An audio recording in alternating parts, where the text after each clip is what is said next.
Sports TV, man. That's my dude. I rolls with him. You heard what the man said. It's Flight Sports TV.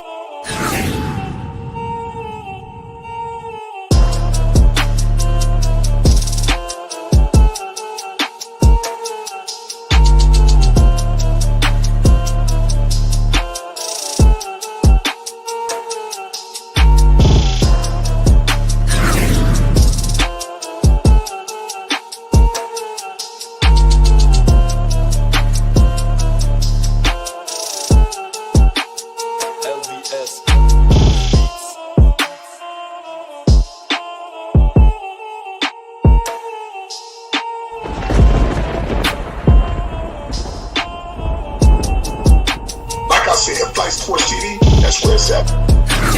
Flight Sports TV.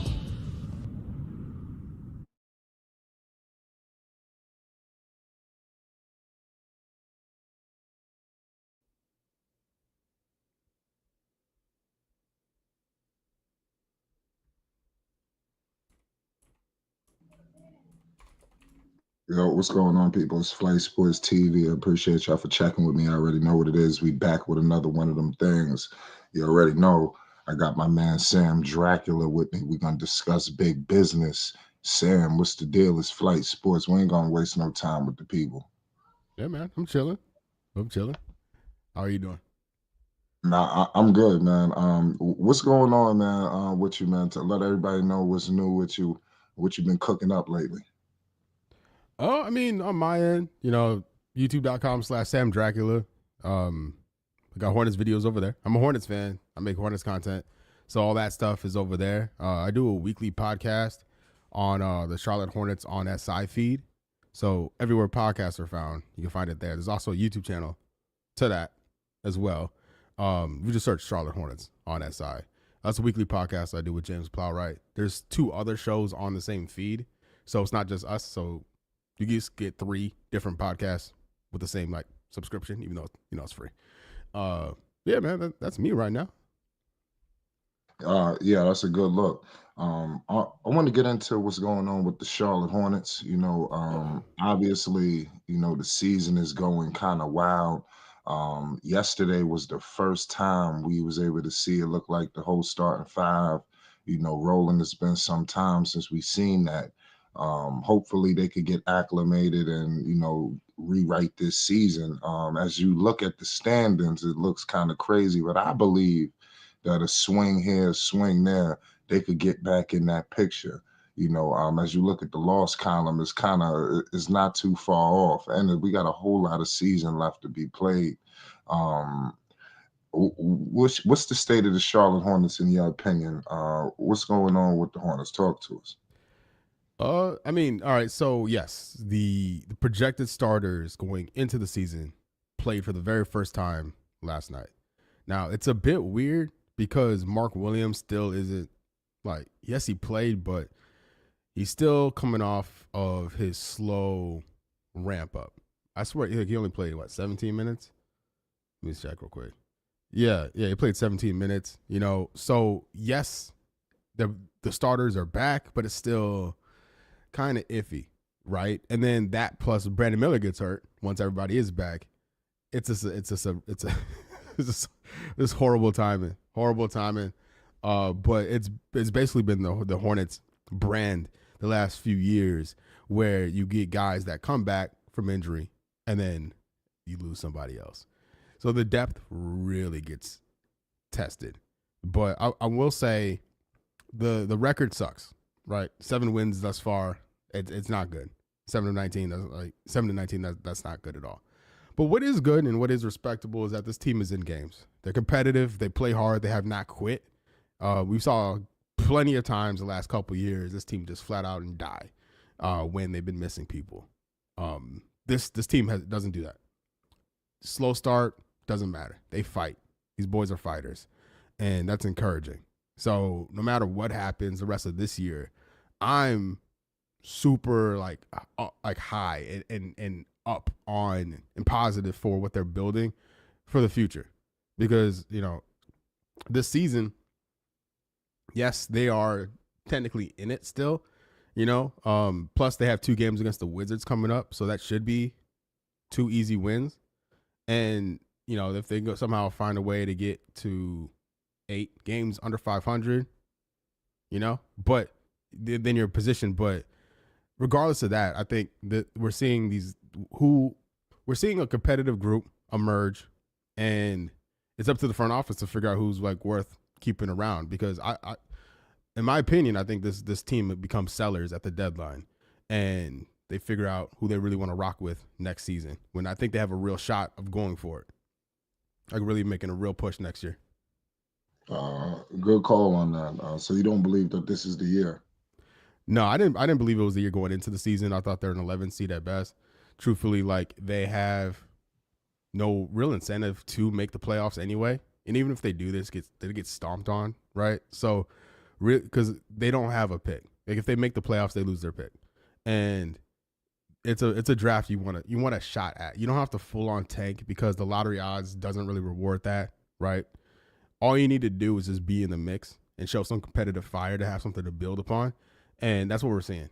And so if everything clicks, yes, this squad has a lot of potential, a lot of like new names that have really shown out, and like, all right, this guy may be a baller here. Someone just to keep in mind, which may make some other guys more tradable, like Moussa Diabate, right? The emergence of him maybe makes Nick Richards more tradable.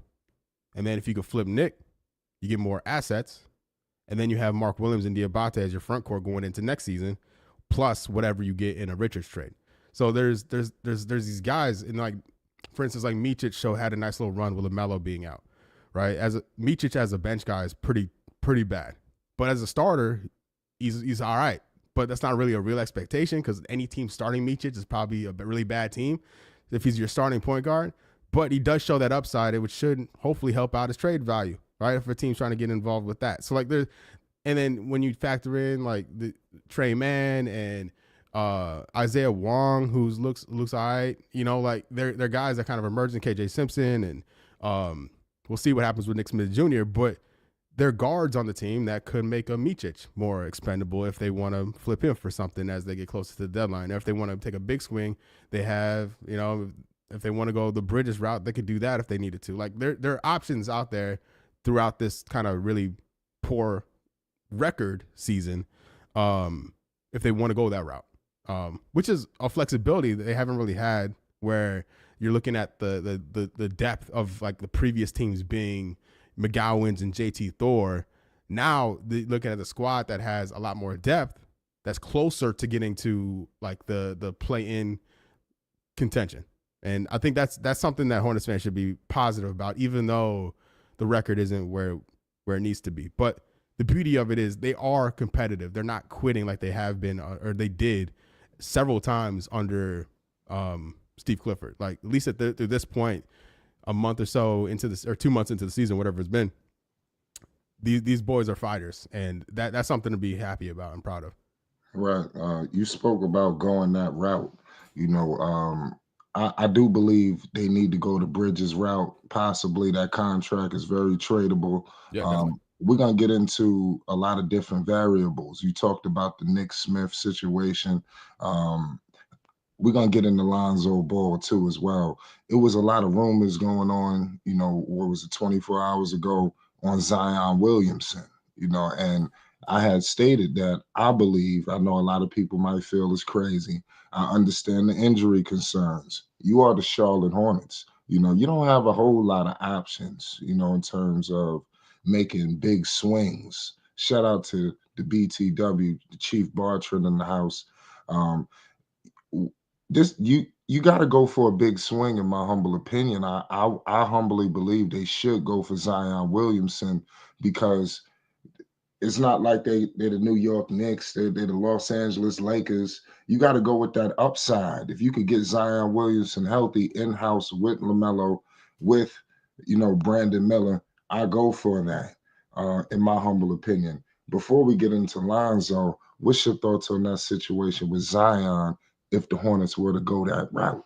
I mean, Zion obviously has a ton of upside. He's a local guy, right? That's it's home. Yeah, it's home, and that's not nothing, So, for me, I feel like you can trade for Zion now, or you can trade for him in the summer. I don't like. So I would do that in the summer. That's what I wouldn't trade for Zion now, because I wouldn't do anything major until the lottery. That's me. I ride with who we got right now.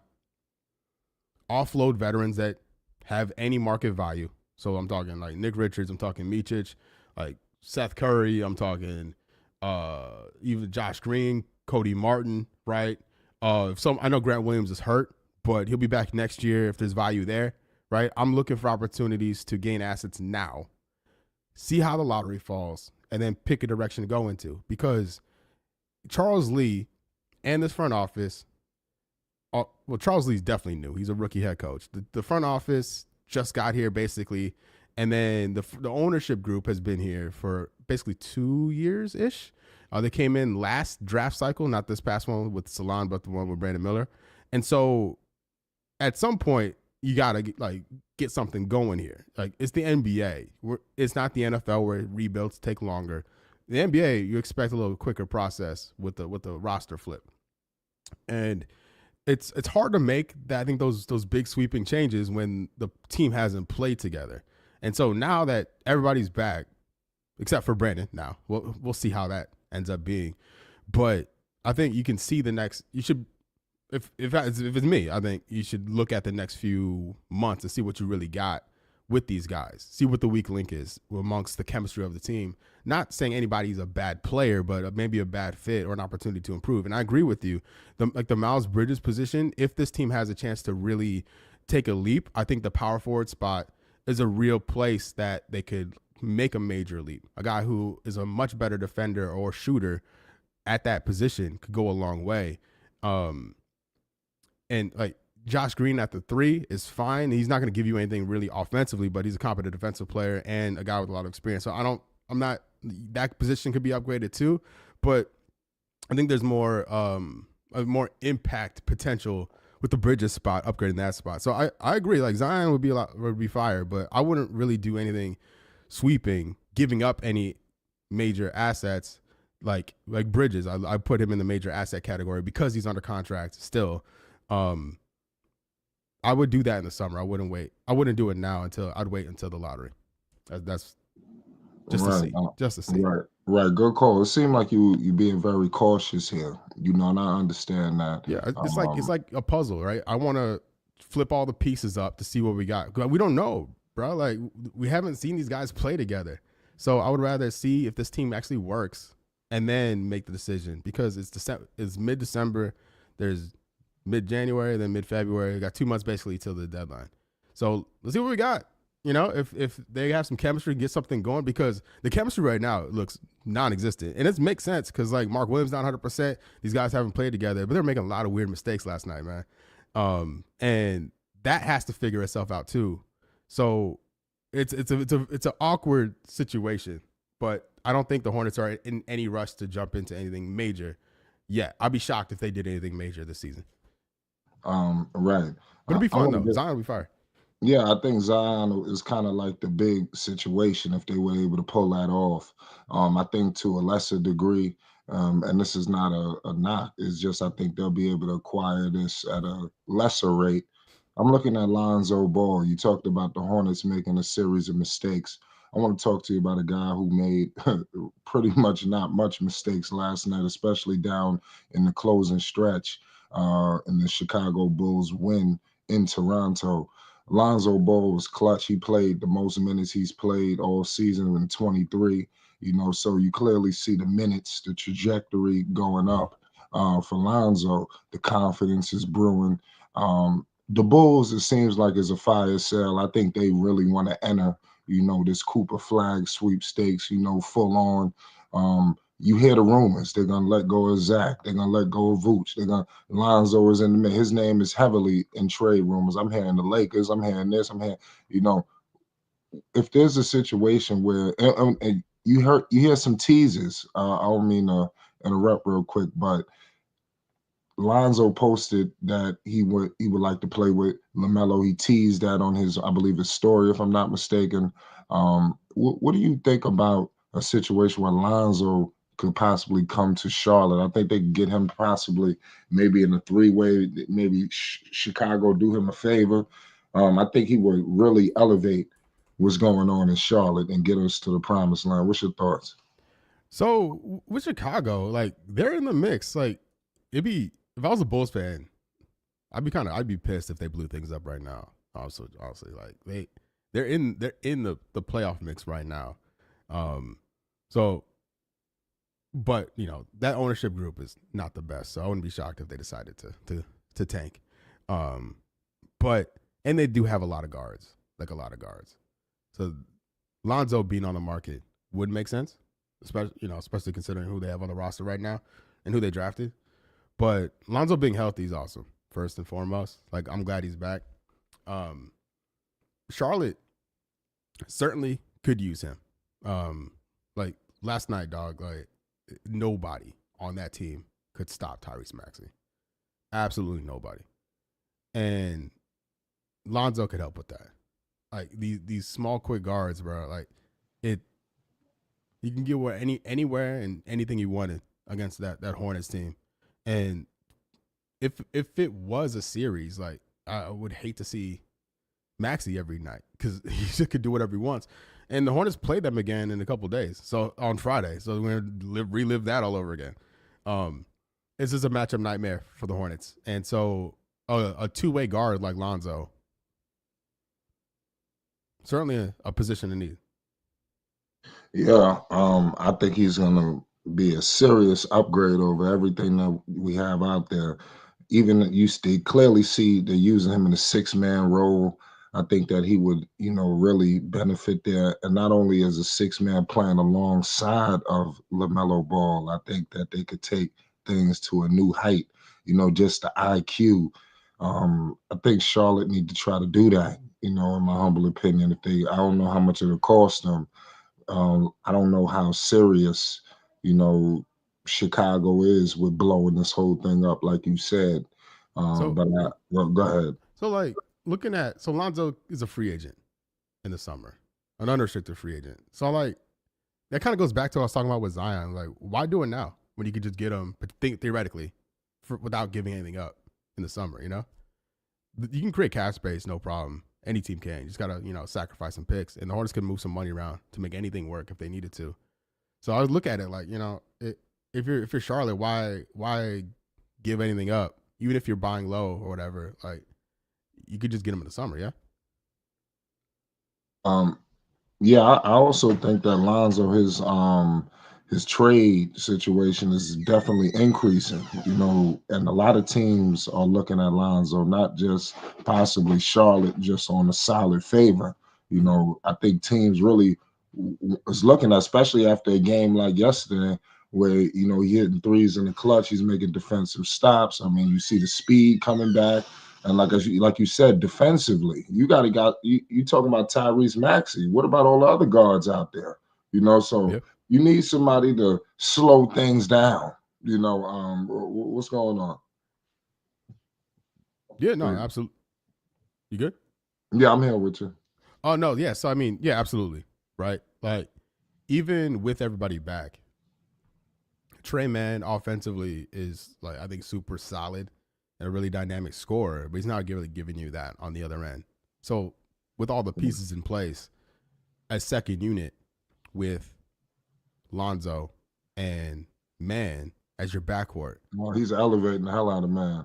Yeah, so I'm like that's definitely big time. And Mbatu, I forgot I say his name, I pronounce his name wrong, but I think he's definitely taken him to a whole nother level.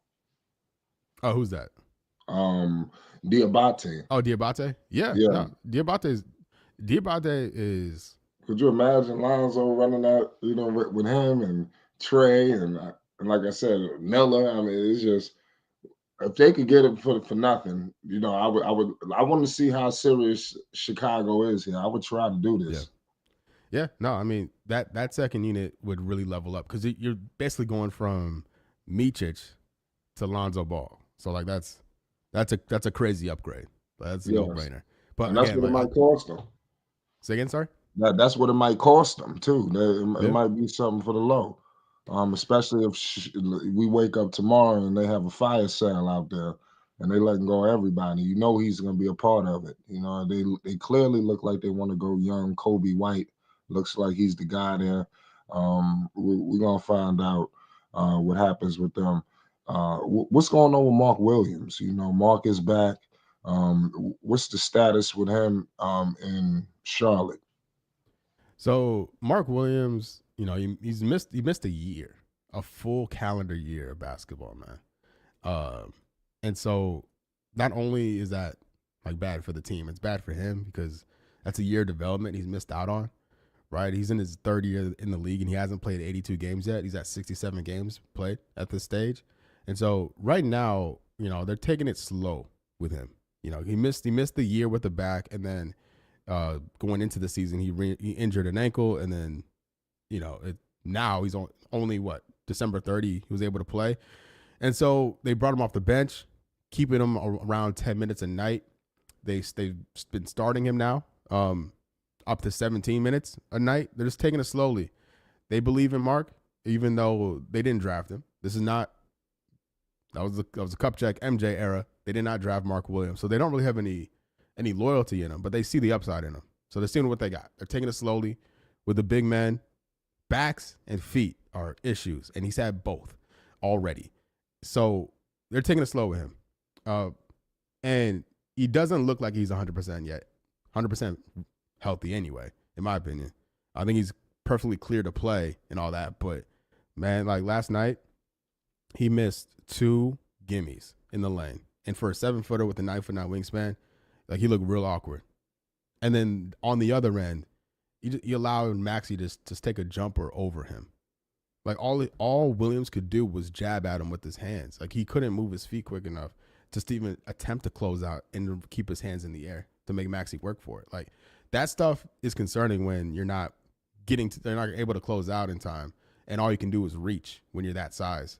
So I hope, for his sake and for the Hornets' sake, I hope it's just him just kind of getting his legs and lungs ready for the season. But they're just taking it really slow with him. And fortunately, the way Nick Richards is playing, it's been basically a career year for him so far. You know, he came out the gates hot for Nick Richards standards, right? I don't want to overstate it like he's some all-star or anything like that. But Nick Richards was really reliable and dependable the first however many games of the season before he injured his shoulder. Came back, super solid still. His momentum was not interrupted really. And then Moussa Diabate emerged as a really effective glass cleaner coming off the bench, and is starting at some points, and even as a rim defender. His offensive game is tragic. Like that's not what he's there for. He's for the glass. He's for the rim. So that the Hornets have found themselves in a position where the center spot is a position of strength now, so they're able to take it more slowly with Mark, allowing Nick and Diabate to fill in the gaps while Mark gets slowly reintegrated into the mix. Because if he goes down again, like that is it's already a red flag in my opinion, his injuries, but a third one at his size, I hope it doesn't happen, because it's a big red flag if that continues. Right. I want to get kind of like rewind for a second. I feel like the last time we did, touch bases, it seems like it was a storm about LaMelo possibly being moved, this, that, and the third. I don't know what was the climate around the LaMelo situation. What was your thoughts on the way he started this season? Individually, I think that LaMelo was just cooking. I think that he was off to this last year, but the injuries cut him short. He was just wilding out, come on, the little situation that he just went through, he about to go back on the tear. Give us your thoughts on LaMelo's performance in particular. Oh, LaMelo was incredible. Like, right. It was like, holy shit, this is what we've been missing for 2 years. Like, what the, where this come, what I mean? This would, watch this, where is it? This would have been nice to have last couple of years. The first 17 games of the season, 31 points a night, 7 assists, 5 boards. It's insane. 35% from 3, but he's making 4.5 a night, right? And he's getting to the free throw line too, up to 6 attempts. That's something I've been begging for him to do for his entire career. Fourth quarter too. Well, yeah. So yeah, incredibly clutch in these late games. Going back to what I was talking about at the beginning about this team fighting and to the end, LaMelo was a big part of that. This team night after night was getting off to these really slow starts, and throughout the game, we're warming up and closing games out, or sorry, keeping games close. They weren't really closing games out because they weren't winning a lot of them. You know what I mean? But LaMelo was keeping this squad alive while Brandon Miller was injured and then really kind of, I don't want to say struggle, but he wasn't Brandon Miller when he came back from his injury. It took him a minute to get going. Obviously Mark Williams was out. Who else? I feel like someone else missed a decent amount of time. But yeah, LaMelo, Bridges. Yeah, they lost Bridges for a good amount of time during that stretch. Like LaMelo was insane, like absolutely playing out of his mind before he got hurt. Good call on that. Good call. Shout out Marcus with your $5 super sticker. You already know what it is. It's Flight Sports. We got Sam Dracula in the building. We discussing a whole lot of Charlotte Hornets basketball. Shout out to the BTW Tribe Sports Media with your $5 super chat. He says, "Let me get in on this." Shout out to the BTW, man, doing big things. Doing countless live streams. You've been live streaming, Sam? No, not really. Just been watching from the couch. Shout out my man All Access with your $20 super chat. He says Mark Williams will be he says Mark Williams will be the uptick for Melo and the Hornets. Man, that's big business. What you think about that, Sam? We were just discussing that. I hope so. I hope he is. Like, they need him, right? Mark Williams is super talented. It's just the availability hasn't been there, and they're taking it really slowly with him. Like, I still contend we don't know what kind of basketball player he is. We just haven't seen enough of him. Right. Finally we're getting LaMelo and Mark Williams on the floor at the same time. So we'll see. It should work. It makes sense on paper, no doubt about it, and I hope it works out. I want to get into another thing as we got our guests rolling in. We got my man All Access. We're going to get into Dex in 1 second. I want to ask you one more question. What's your thoughts on the benching that took place? Because I don't want to miss nothing. You understand? Yeah. It was a big saga, you understand, that went on with Charles. We know what's going on, where we going with this. What was your thoughts? Because it pissed a lot of people off here around Flight Sports and the whole Ball family situation. We was really trying to figure out what was going on with Charles. Talk to us about that, because I thought it was uncalled for. Out there in Brooklyn. Number one, the people came to see Melo. Two, Melo was on an epic tear. I mean, it made absolutely no sense. At the very least, LaMelo.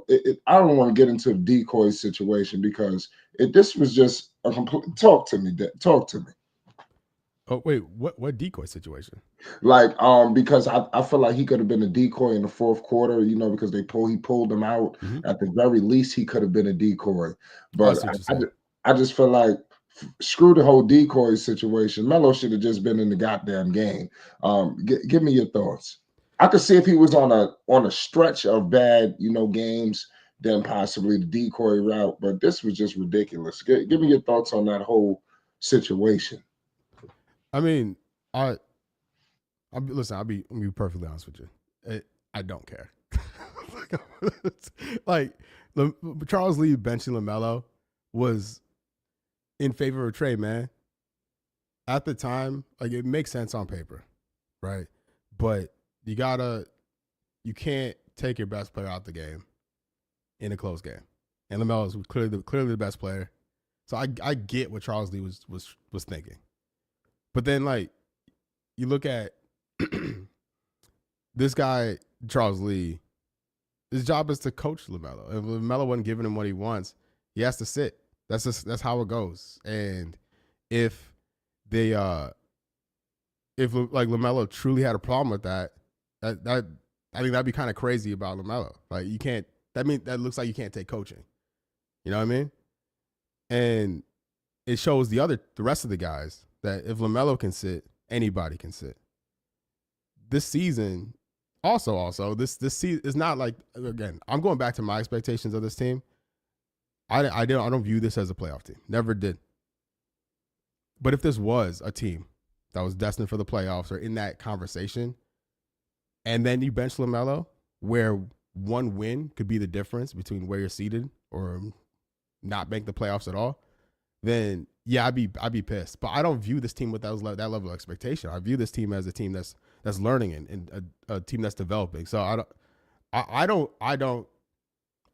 not upset about it at all.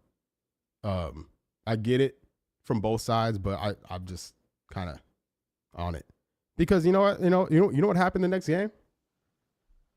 What was that? LaMelo benched himself the next game. You know what I'm saying? Like they went to overtime against the Pistons, and LaMelo fouled out immediately. They didn't have him on the floor for that. Oh, you know what I was saying? I think I do remember that. I thought that play was some real BS. You know, I really thought that was some. I didn't think it was a foul on that play. I do remember that. I wish we could rewind that. I thought that was very questionable. You know, on that. What was the contact? You know, it was on the steal, wasn't it? Yeah, he tried to make something happen. Yeah, I thought it was really nothing, no contact in my opinion. Go ahead, I don't want to cut you off. I'm sorry. No, but you got 5 fouls, so you put yourself in a 50-50 position or a situation in overtime at the beginning of overtime. So like he wasn't on the floor. The Hornets won that game against Detroit. So it's like, yes, he got benched by the coach against the Nets in a loss, and then he effectively took himself out of the game the very next game in a win. So it's like, and then ever since there's been no issues with it. Like there's been no negative effects. LaMelo still dropped 35 and then dropped 50, then 44. Like it was just a moment in time that I don't think it will end up being much of anything going forward. Yeah, that's facts. We got my man All Access in the building. Dex, what's the deal? It's Flight Sports. We got Sam Drake. Yes, sir. Shout out to Flight Sports TV, the machine, the voice of the voiceless, the people's champ, the hottest streets. When the last time we heard that? And listen, big up to you, Sam. I mean, I love when you come on. I try to stay out of the way, but Flight is just inserted me into this fabulous interview, and thank you, Flight, for that. I appreciate the integration.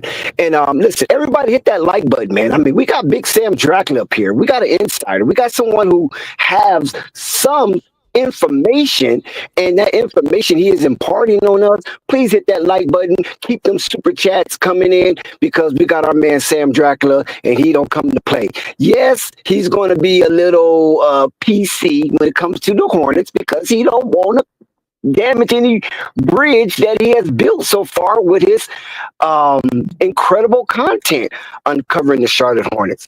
But Sam, the benching of LaMelo, to me, doesn't make sense. And for you to corroborate that with LaMelo disqualifying himself in the next game, I think that is just a little harsh on LaMelo and more savory on Charles Lee. Because I have never really seen anything like that in my basketball experience, to bench somebody in that type of situation who is not disqualified. And then the next game, maybe LaMelo played a little bit more harder and try to insert himself to justify his existence on the hardwood.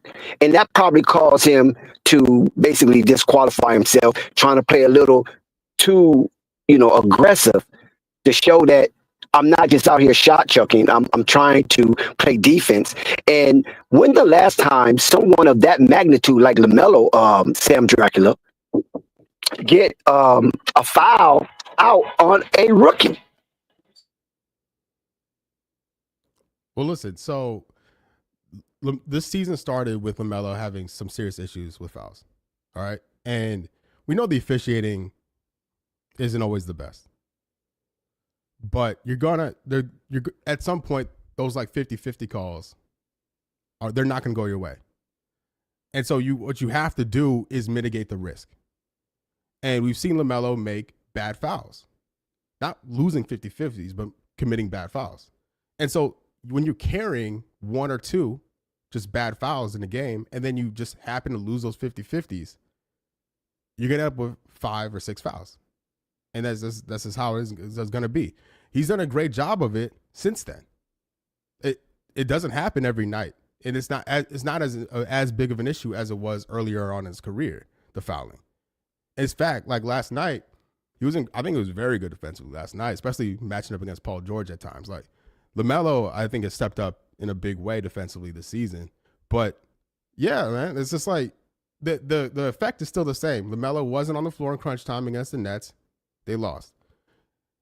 He wasn't on the floor against the Pistons in a different situation, but fact of the matter is, it was 5 minutes of overtime he wasn't involved in, and they won. It happens. And then after that, he was still LaMelo Ball having incredible nights, incredible moments, and then he got hurt. But Sam, it's part of the story. But Sam, my good brother, we cannot skip over the fact that in that Detroit game, LaMelo hit the shot that sent the game into overtime. Yes, LaMelo's great. Okay, I'm not disagreeing. I'm saying. Okay. I just wanted you to bring that because you put up a lot of information. I just wanted you to add that in as well, even though LaMelo did disqualify himself. Now, I was kind of hard on LaMelo as well, Sam. I mean, more harder than probably you are because you're a Hornets fan. I was more hard on LaMelo's defense because I think LaMelo can play much better defense if he really apply himself. So this season, according to what I know, he has committed and put his word as bond that he will be more significant on that side of the ball, and hopefully that his play and his exertion on that side of the ball will be rewarded by the referees. And we saw earlier that the referees kind of clamped down on LaMelo because they wasn't really familiar with what the hell he was doing out there, because they're not familiar to him, extending himself on the defensive side of the ball. So now the referees seem to be a little more acceptable of some of LaMelo's play, because I have seen Sam LaMelo foul people and didn't get called for the foul.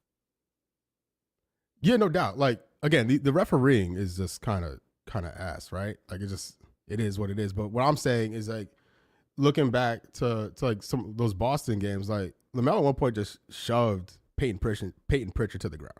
Like he was behind him, just pushed him. There's no need for that.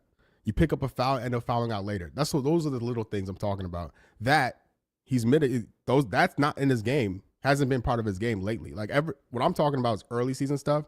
That's not popping up anymore. And credit to him for getting that out, right? Because the Charlotte Hornets have zero chance in these games without LaMelo Ball, like, period. And so him being healthy and available is everything. Everything. Good call. And I humbly agree. Yeah, I'm sorry, Flight. I humbly agree.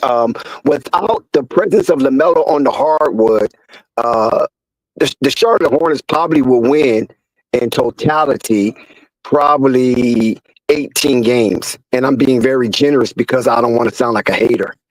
So the importance of LaMelo's presence on the hardwood should serve Charles Lee and the Charlotte Hornets organization as something to be mindful of. And trying to discipline, I'm not saying, proceed without discipline, because you got to earn where you at. You shouldn't be given to where you at. You got to earn where you at.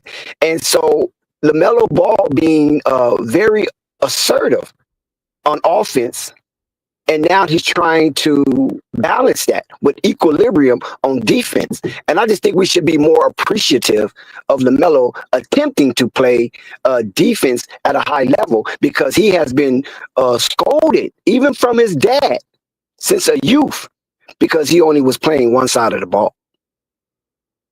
No, I mean, listen, I agree. LaMelo this year has been incredible. Absolutely incredible. And the only reason the Hornets are in the position they're in, really.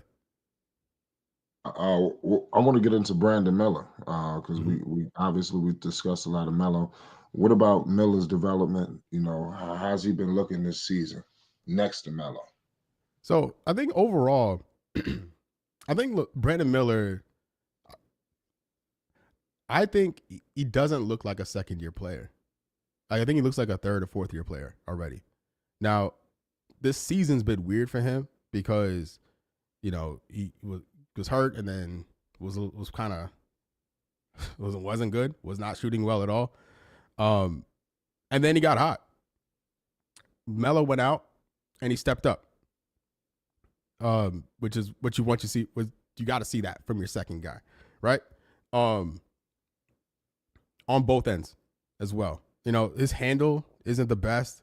Like he's very turnover prone when he has to, you know, put the ball on the ground, especially in pick and roll. But largely, I think Brandon Miller has been very good, and it sucks they've lost him because he was on a 20+ game streak, and that's over with, at least for the time being. Yeah, Brandon Miller, the last 10 games? Oh my God, what is it like? Last 12 games has been on a tear. Yeah, I want to get into Tribe Sports Media. He says Brandon plays too passive at times for his liking. Yeah. Do you think Miller plays passive, or what's your thoughts on that?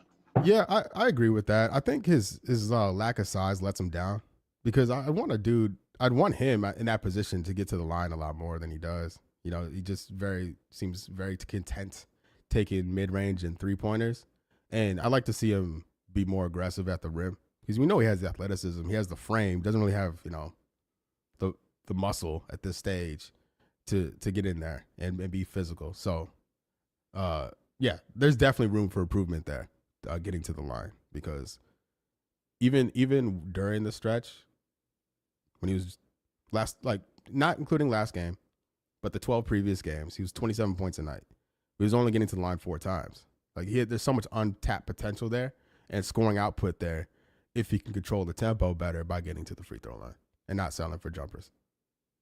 Yes, most definitely. I think you got to do that. I definitely do think he's emerging as that guy, though, because I mean the way he scores, the things are getting more easier. You know, the way he get into his spots. It's effortless, man. It's so effortless. You know, like I said, I can only imagine where it's going to be next year, you know, and things like that. Clearly, if healthy, this guy's going to be one of the cornerstones.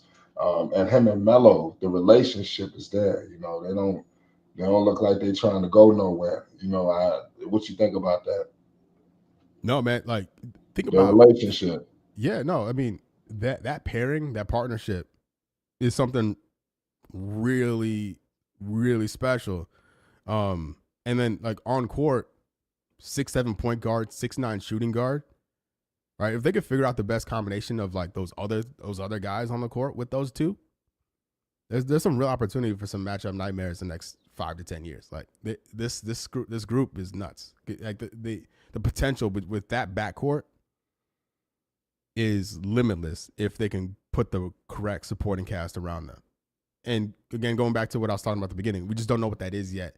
We don't know if Bridges is the best fit with those guys, Josh Green, Mark Williams. Like, it should work, but we don't really know because we haven't seen it yet. So hopefully Brandon gets back soon so we can see what this looks like, and see what needs to be upgraded and what doesn't. Right. I feel you there, man. So what's going to happen next, man, with the Hornets? Do you think they're going to make a push, or do you think they're going to continue to lose? Because what did they just lose to? What is it, 12 out of the last 14, if I'm not mistaken? Is that the number? It's something. It looks like it's something real cool. It's wild. Yeah, it's 12 of the last 14. You know, so is this going to continue? Or are they going to try to make a swing? Because if you look at the standings, you know, Charlotte is not, you know, too far out. Right now, they're 7-19. The Pistons is 11-16 in the 10th spot. We got a whole lot of basketball to be played. You know, they're not too far off of getting to that picture. You know, and what is the 8th seed? They 12 or 15. Mm-hmm. So I mean, if they could go on they could just switch it up a little bit. You know, stop losing. You know, so much. I think they can get in the picture. You know, I mean, you sound frustrated. It's very frustrating because put in the application. You a coach. Well, yeah, I mean, it's getting there. We gonna have to go on the bench. You understand? Period. You know, to get this shit situated. But what's your thoughts on that? So I mean, they have Washington twice. That should be 2 easy wins, right? What? It should be. They can't even beat Philly. Philly is definitely not trying to win anything. And they allowed Paul George, out of all people, and Tyrese Maxey. Tyrese Maxey cool, but they allowed Tyrese Maxey and Paul George to score 73 points combined between the two. That's ridiculous. Well, they got them again too. So they go Washington, Philly, Houston, who they beat already, which seems like forever ago, by the way. And then Washington, the Wizards again. That's the next 4. So, I mean, there's definitely opportunity there to win those games. But with this team, I don't know. Hey, I'm glad you're optimistic. I don't know. I mean, watching them lose to Philly, it's just hard. It's just hard, man. I mean, they allowed Jared McCain to have a career night against them. This is something that men with pride fought against. They don't allow rookies to come in and have career nights. Not you, buddy. Now, Paul George did it. If Joel Embiid did it, you know what I'm saying? If Eric Gordon did it, okay, but not no rookie.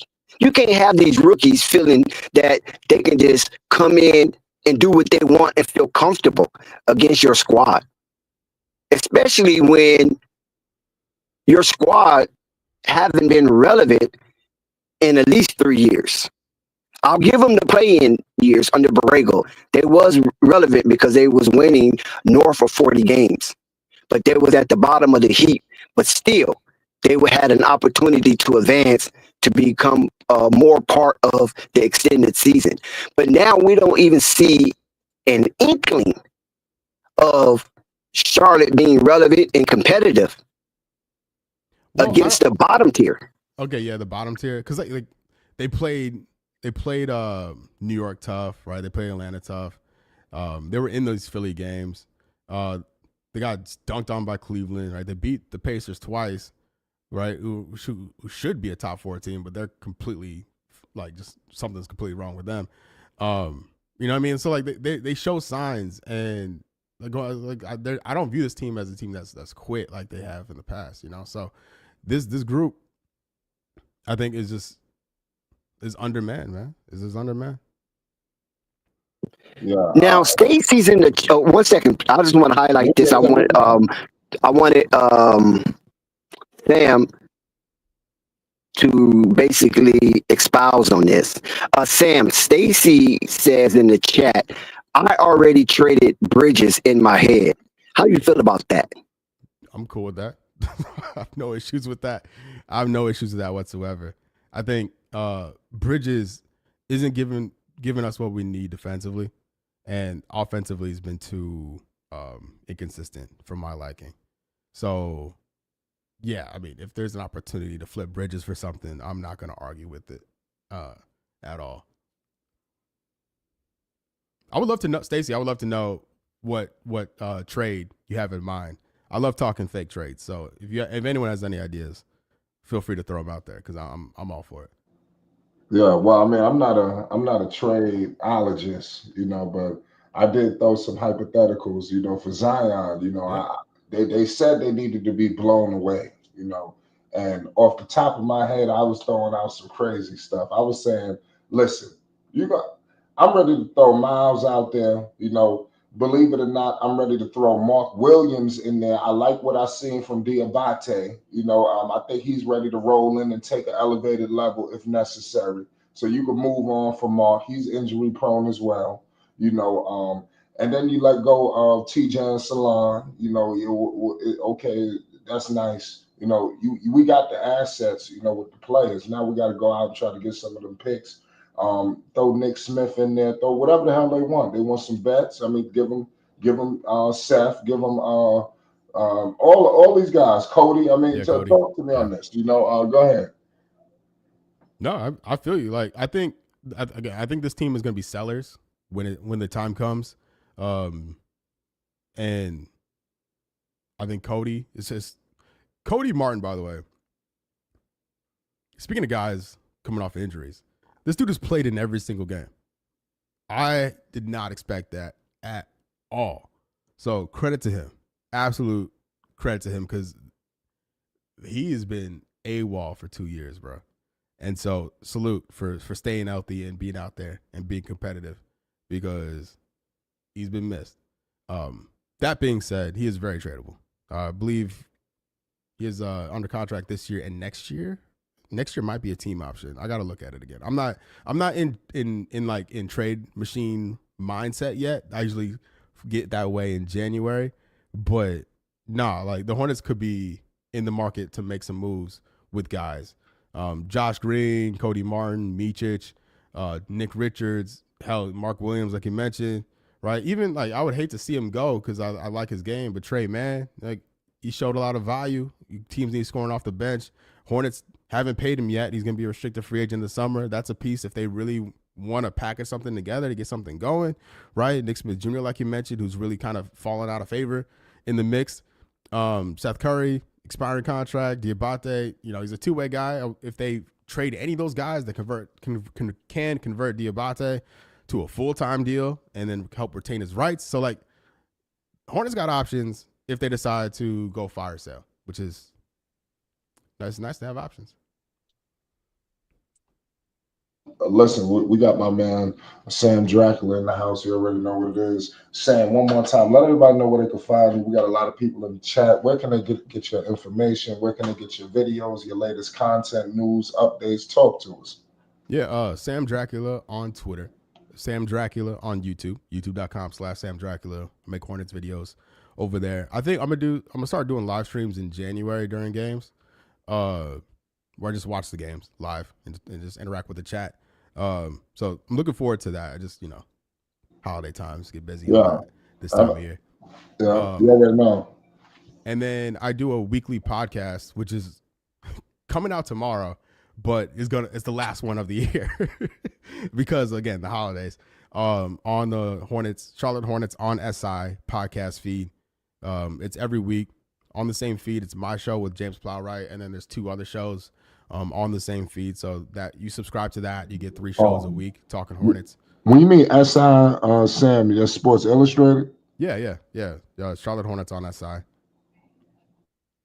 Yeah, sure. No, I mean, I want to definitely congratulate you. How long you been having a relationship with Sports Illustrated? I connected with them last year. I did some like random podcasts with them, and then this year I'm doing a regular one every week, over there. Yeah, it's cool. Obviously love talking Hornets basketball, whether it's good or bad. Oh my! So it's Sam. Yeah. Damn, my brother, we got a guess. I haven't seen this guy in a long time, so I guess he was up there with the tall whites in the reticuli zone. And he's back. It's casual. Do you have anything for Sam? Well, pleasure to see you again, brother. Shout out to you, casual. Shout out to you, Fly. You already know what it is. It's much love. Even to you, Dex. Even with you being a headache. It's always good. No, I did. I saw that you were live. I wanted to come in just to say what's up, talk some hoop with you guys for a little bit before I get back to working. But I have heard you talk about the Charlotte's trade assets right now. What do you say to those? Because I've been talking to some people watching some of the Charlotte games, and a lot of people are more bent on looking for trades involving Nick Richards as well. What would you say to those people that think Nick Richards should be a asset for trading for, maybe combining with Mark Williams to get another consistent big? I mean, both maybe a little much, I think. But Nick Richards definitely is available. Like it seems to be, he's for sure available. Like there was rumors about him last year, and he's better now than he was last year. And I think you could at minimum get 2 second-round picks, which I know isn't too exciting, right? But combined with all the other seconds, we've seen what you could do with 4 or 5 second-round picks. You can get a real player back in a deal, right? And if he continues this, maybe you get a lottery protected pick or something like that later.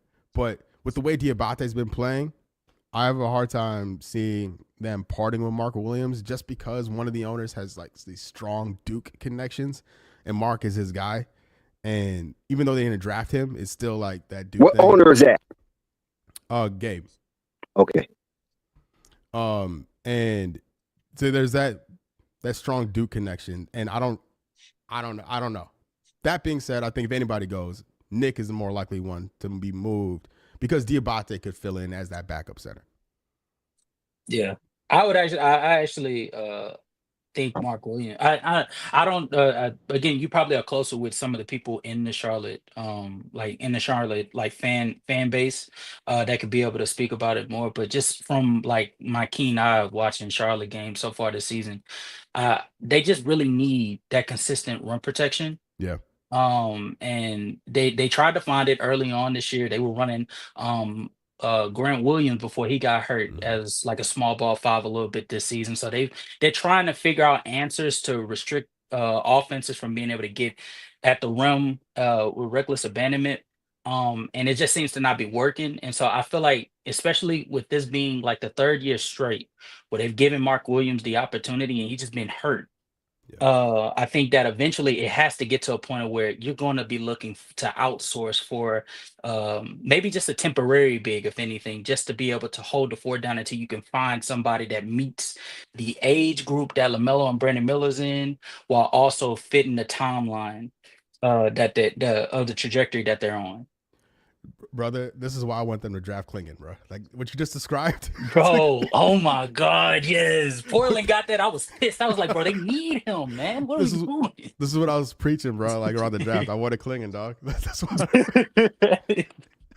No, but I think all in all, I love what I'm seeing from Charlotte from a resiliency standpoint. Yeah. Obviously, you're not going to see it statistically. A lot of people are pointing at how special is LaMelo Ball when they're 26th offensively. Dog, this offense ain't got no business keeping up with some of these teams. They have no business. And especially seeing how they're letting LaMelo and Brandon Miller let it fly this year. Like we're talking about the first and second 3-point attempts in the game in the game right now. They're keeping up just purely because of their resiliency and they're pesky. They honestly are. And so I feel like y'all, if y'all were excited about last year, because I remember I was going back and forth with a lot of y'all Charlotte fans about last year. This year I'm actually on board. I see the vision with this team. They just need to move some pieces around so that they can make this team make sense. But I even like this lead guy. He's a far cry from what Clifford was last year.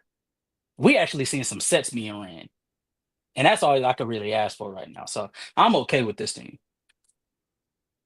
Yeah, I co-sign everything you just said. Yeah. I fully agree. I have nothing to add. Yeah. Yeah, like I said, so Charles, he's doing this thing, man. You never know what he might turn out to be. You know, as of right now, in my opinion, I do think that we need to show a little bit more respect to Borrego, you know, because the last time we seen the Charlotte Hornets, at a respectable level, Borrego was coaching them. That's when they was knocking on the door. So until I see another coach, I know a lot of people may have not liked Borrego, but until I see another coach take them there, I'm sticking with Borrego, and I think he need to get another job too. Yes. I think it's disrespectful. What's your thoughts on Borrego being the best coach LaMelo Ball ever had in the NBA? I mean, yeah, he's definitely better than Clifford. Yeah. Like, so that's easy, right? Lee has a much better resume, but he just got here, so it's like you got to go Borrego because we're only like 20 something games in to the lead time. But Coach Lee, man, like let me go back to Borrego. Borrego absolutely deserves another job, another chance, because he did a lot, but he just hit a plateau. And it happens in sports where you need that change in leadership. You just exhaust everything you can possibly do with the team, and you just hit a plateau. And that's what happened. They were not ready for the play-in for whatever reason, and they got embarrassed, and then it happened again, and it was time. Absolutely time to move on from him. And it's not because he's a bad coach. It was just time, and that's fine. But through that experience, he should know, he should learn, and be able to get a second chance to execute at a different place using what he learned, right? And I think, he was up for that Lakers job. And that was probably not the best job for him. That seems like a no-win situation for really any coach. So I'm glad he didn't go that route, but he absolutely deserves another shot at being a head coach. But I'm a big fan of Charles Lee, dog.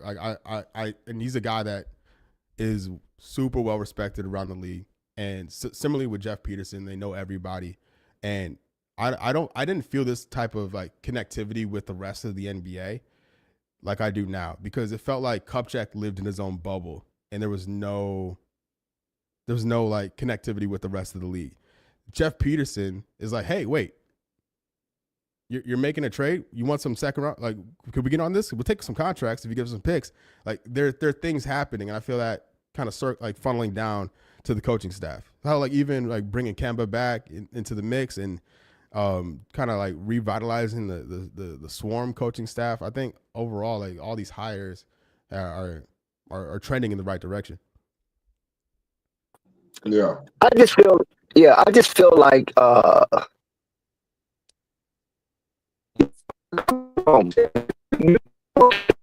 Is he breaking up for anybody else? Or is it just evidence. Yeah, Dick. One more time. Dick, you breaking up for you breaking up. Oh, what about now? Check. Yeah, still bad. Still breaking up? Yeah, he's still breaking up. No, you can. Okay. Go ahead. I'm just Go ahead. Oh. Yeah, I'm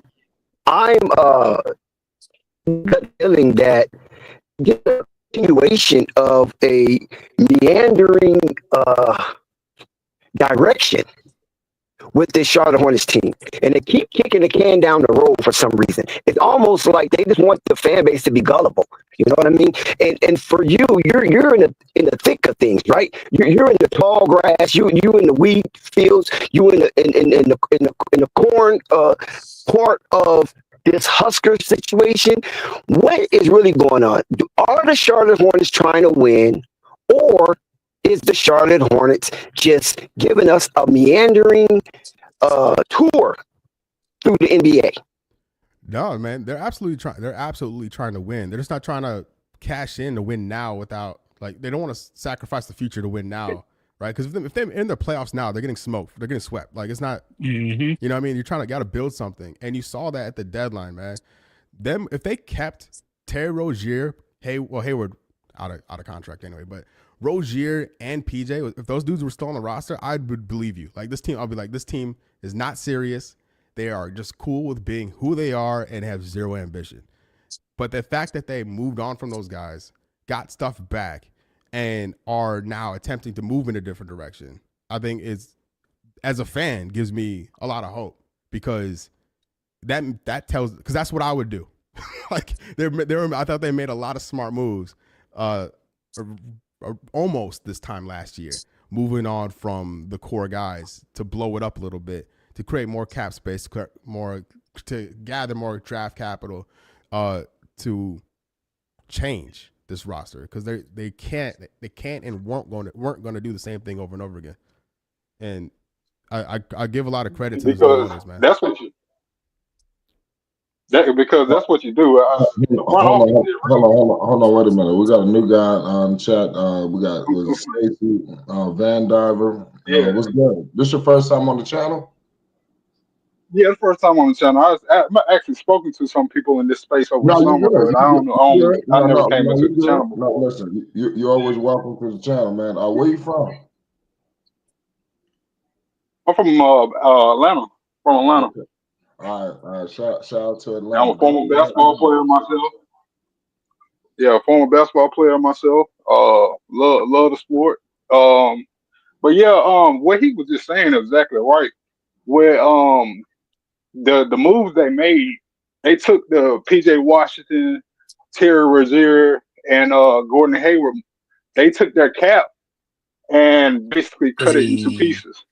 And Can that's y'all hear him? and that's what you I can do hear him. when you got. Oh, okay, cool. Can you hear me well? I Yeah. can't So now. that I can't now. you You good?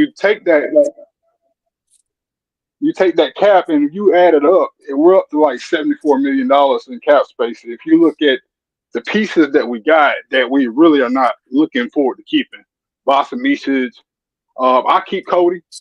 A lot of people don't want to keep Cody. I keep Cody because the locker room. You know what I mean? He's been a part of the system for so long. You do need people in the locker room like that. Hmm. Um, but yeah, Josh Green, $12 million cap hit.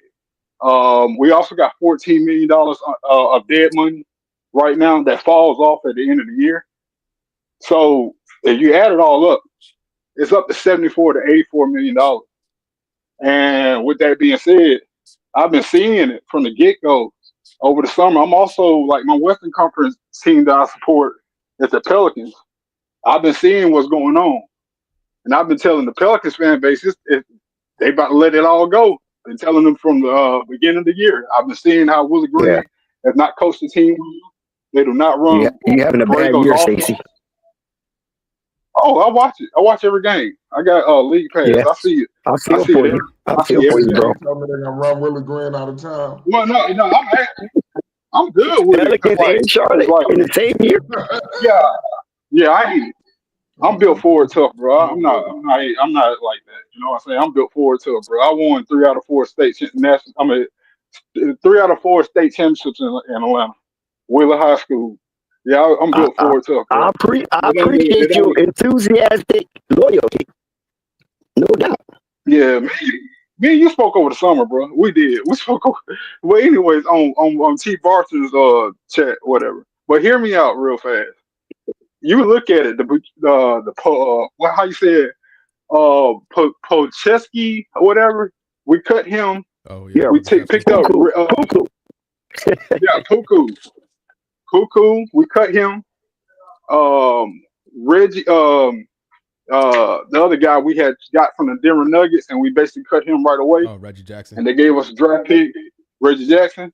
If Mhm. you look at our cap, that's just dead money right now. If you look at it from at the end of the year, we have the most cap space in the league. We can buy now. We don't have to worry about being a second apron team or first apron team. We can buy now. Keep on, and then and when it comes down to the trades, there's tape on all the players that we can sell. Our core is still going to be there. T. John Yeah. Salon, Mark Williams, um, um, LaMelo, and Brandon. And then Grant, he would have been a part of it too, but the way he played, I want to keep him. Even if we get Zion, I still want to keep Grant Williams. So I do see it. I do see Zion coming over. I'm pushing that. And I'm also pushing Lonzo for being a playmaker to come on the court with him. I still keep extend Trey Man at the end of the season. And I can also see you can see it in the offense where on the top of the key, I'm at the top of the 3 point in the perimeter, that the handoff guy just has he's like the quarterback. He has the option to either hand it off or he has the option to shoot the three. Whereas Grant Williams would like shoot the three. What Zion would do is he He would dive to the rim. he'll press it. He'll Yeah. go to the rim and he'll press it to the point where with all the gravity that's on Zion, and you got Brandon and LaMelo over there. Come on now, So, Stacy, what is your like question that. to Sam? No, I wasn't questioning. I'm No. I'm backing him up. I'm ahead of schedule about it. I'm backing him up. Okay, Like okay, we're okay. But actually do you have a question for Sam? I'm sorry. I'm sorry. Yeah, Stacy, do you You have know a what? question for Sam? Yeah. I No, do not have a question. no, hold on, wait a minute. Okay. I got my man Chief Barcher in the house. We're gonna get one more question and we're gonna let our guests go for the evening. I got Chief Barcher in the house from the BTW. We got a special guest, Sam Dracula, in the house. He laid a lot of thunderous statements surrounding the Hornets, trades all over. Just so much stuff that he spoke on. Chief, you got any things to discuss with my man Sam tonight?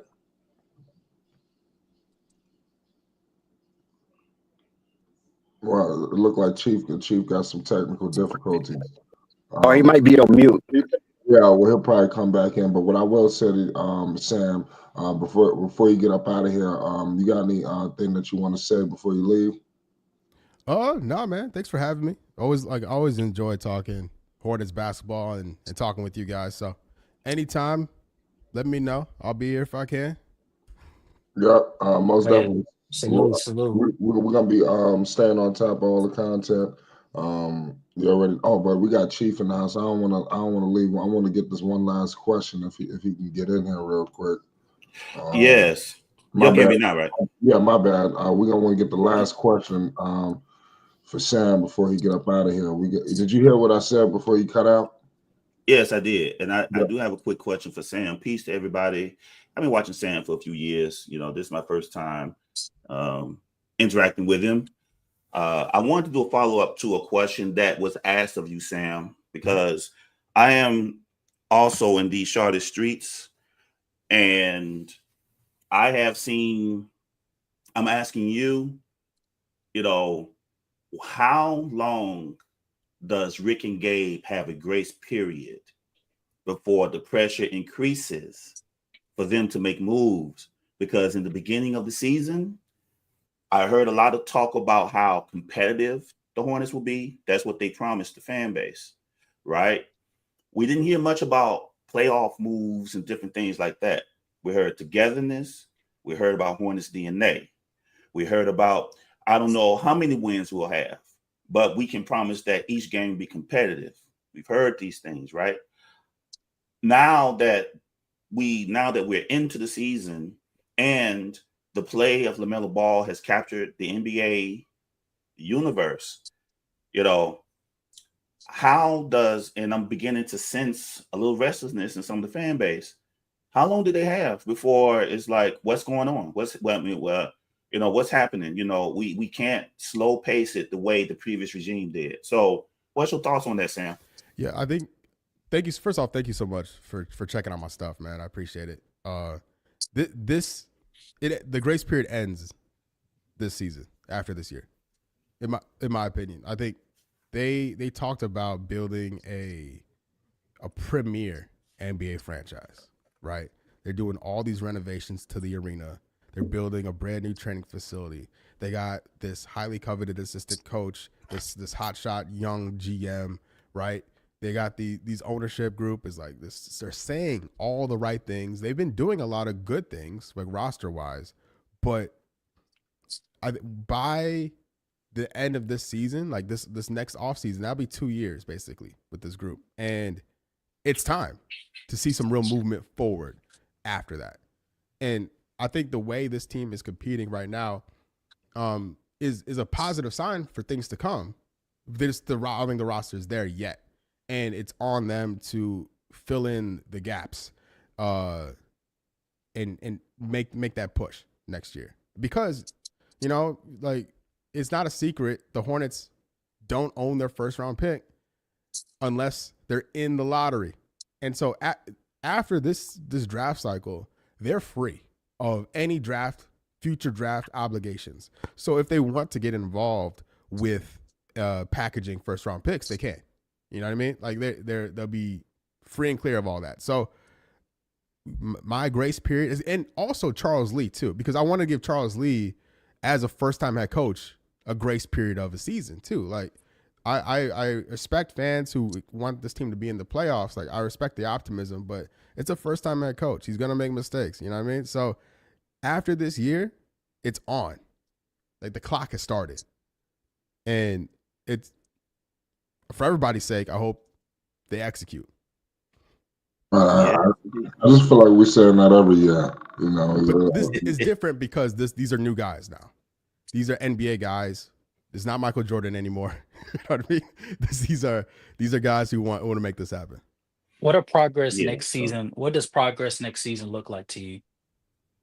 Well, so as far as like standings go, I think solid play-in range, like basically where the Hawks are and the Pacers are right now.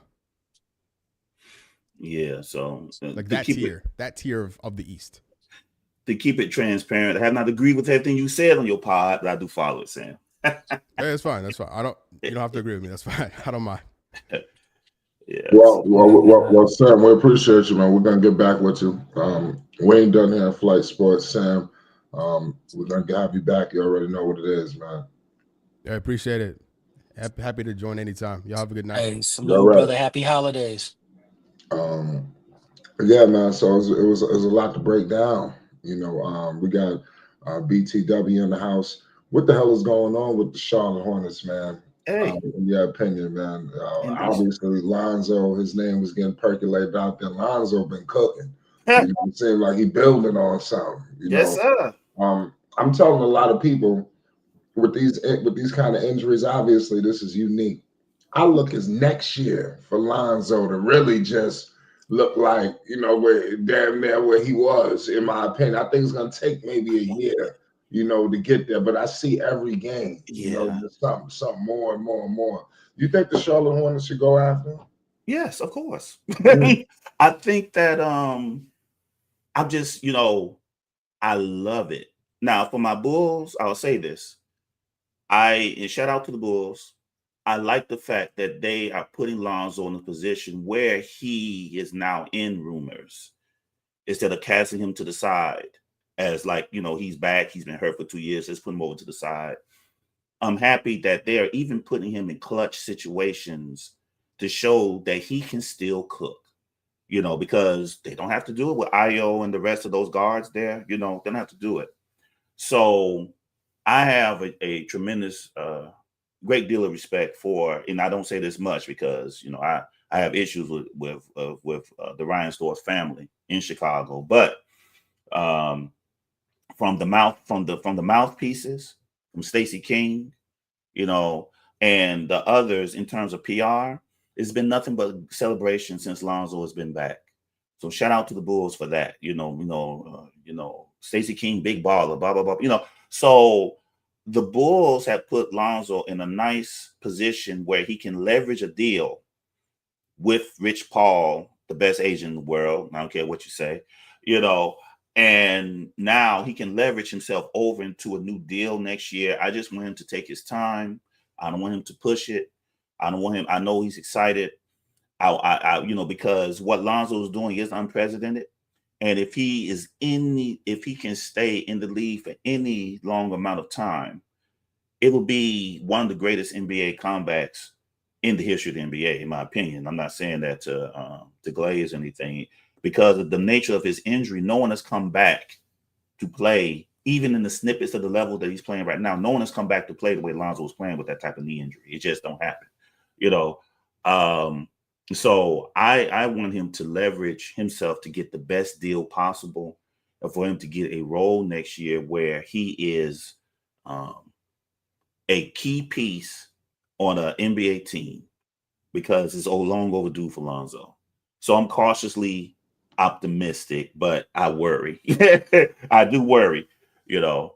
As far as the Hornets are concerned, if Lonzo comes there, I know there's been a debate in the chat, at least when we talk about it, over whether or not Lonzo should start or not, right? With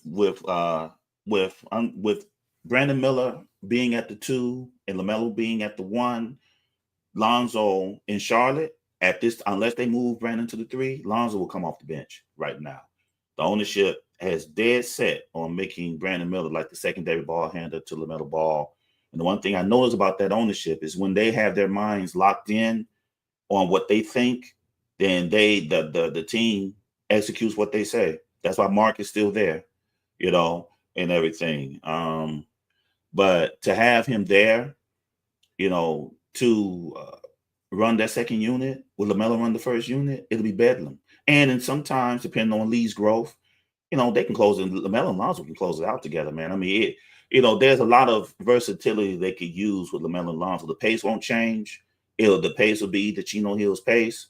And actually, it's favorable to Lee's system, because that's the type of system he runs anyway.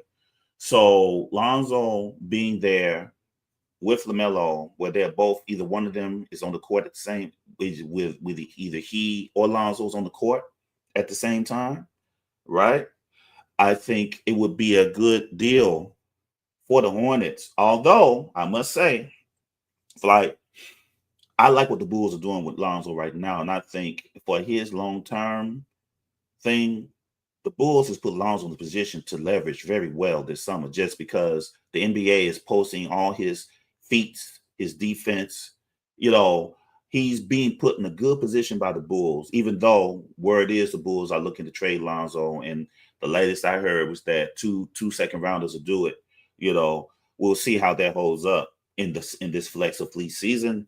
But if the Hornets can get him, I say why not? I say why not? But shout out to the Bulls, I think, for ushering him back in a very gracious way. I really, really appreciate what my Bulls did to bring him in and put him in a position where eyes are on him again in a way that's not saying, well, he's too injured now, but eyes are on him where teams are saying, we could use Lonzo on our team. And that in a long flight after what he's been through, Dex, anybody else in this panel, I think that's a victory. Yeah, I agree with you. I hope that the Hornets can get it together. In my humble opinion, Lonzo will be a perfect addition for the Charlotte Hornets, especially defensively. It'd be perfect for him, especially if they don't go the Zion route. He'll be Lee's favorite immediately. Yeah, you said he would be what? He'll be Charles Lee's favorite immediately if he came to Lonzo? Charlotte. Yes, You know what? Lee like those types. You know what? I don't mean to be a Debbie Downer, but I went in. I'm going to break some news right now. I went in hard on Lonzo Camp and finally got some feedback. And what they told me, I said, what's the situation between Zoe and Melo? Why was Lonzo whispering in LaMelo ear with a towel over his face, like if it was something secret? I mean, these brothers communicate all day, every day. So what was so secret about that tidbit of interaction when all through the game and even pregame, they wasn't speaking like that? You know what I'm saying? So what's the secret? They was basically saying no secret. And why would the Bulls stand pat with Lonzo and then trade him after what he has undergone and what the Bulls have been waiting for, the Bulls are seeing? I was like, whoa. So you telling me Lonzo's not going anywhere? He's not going to look for a starting position? Now that Josh Giddey is hurt, that could throw a monkey wrench and any kind of dealings with Charlotte or the Lakers, because the Lakers been trying to fight anybody that's trying to attach themselves to Lonzo. So it could have been a bidding war. I don't know. But now Josh Giddey's down and Lonzo has the reins of the team for now. That could sour. I would love it if he stayed in Chicago, please. With my ties, please. What? To get a nice high draft pick, the Bulls will be back in business. Also, we're not in no rush to make that move anyway. Wait a minute, Stacey? Yeah, what's up, bro? What's up? What's up, Stacey? What's up, man? It's good to talk to you, brother. How you doing, bro? You be like, but yeah, we not in a rush to make that move anyway. Like, if it happens, it feels good. You know what I mean? It's gonna put asses in the seats. But he's still a free agent at the end of the year. Like that's a win-win either way it goes. If he plays a good year out, that makes him like. I'm sorry, guys. I just got to acknowledge Unstoppable. Shout out to Unstoppable. Okay, carry on. Yeah, I was just saying. If he has a good year, he gonna get more money. That's simply what it is. He gonna probably get what he get now, or more than what we thought we were gonna end up paying him, or anybody on the market that end up paying him. But like, if he just gets traded right away and comes straight to Charlotte, to like the ball's in Charlotte's court about what they will want to pay him, and you get to test drive him and see if he still got it like that. Yeah, man. What he fit us.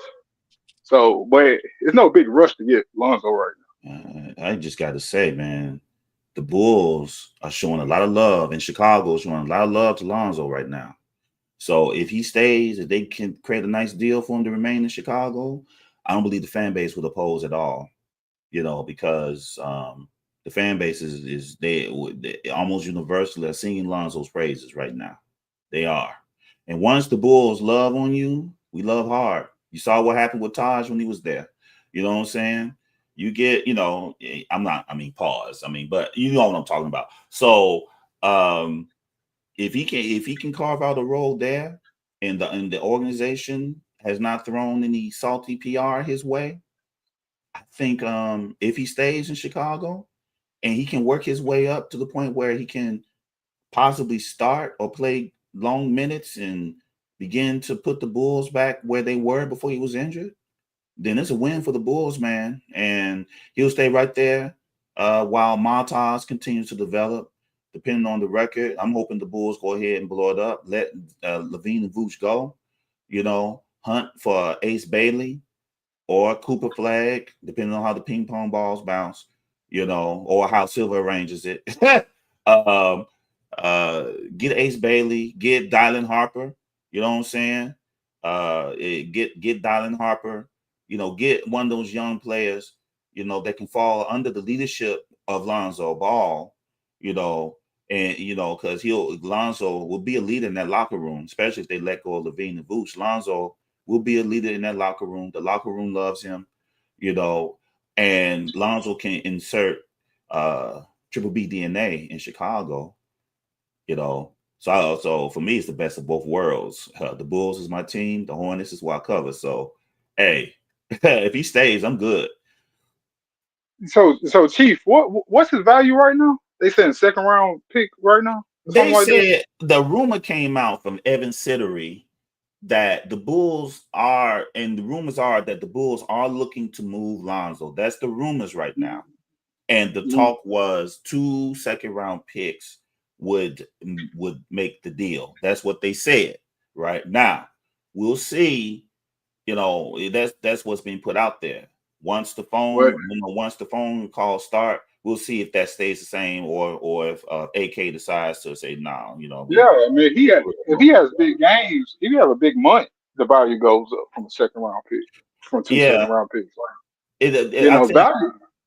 His injury, Stacey, because of the nature of his injury, teams are not going to want to give up too much until they know for sure that he can sustain his play because of the nature of his injury. Because this is not like a sprained ankle or anything like that. Lonzo's coming back from an injury that players normally don't come back from, right?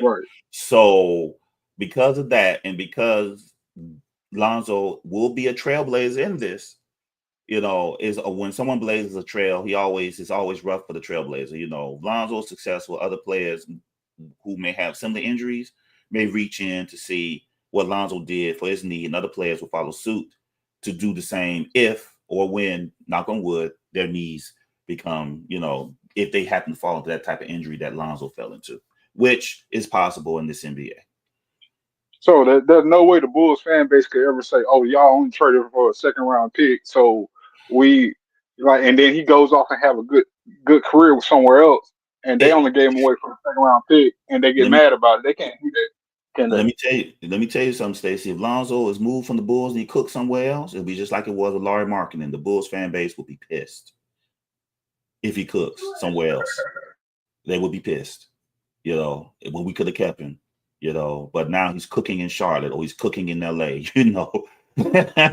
Because we've let go of players in the past, especially Laurie. Laurie hurts. Laurie for that fan base. Hey, correct me if I'm wrong, Unstoppable. When Laurie left, and now Laurie is cooking in Utah.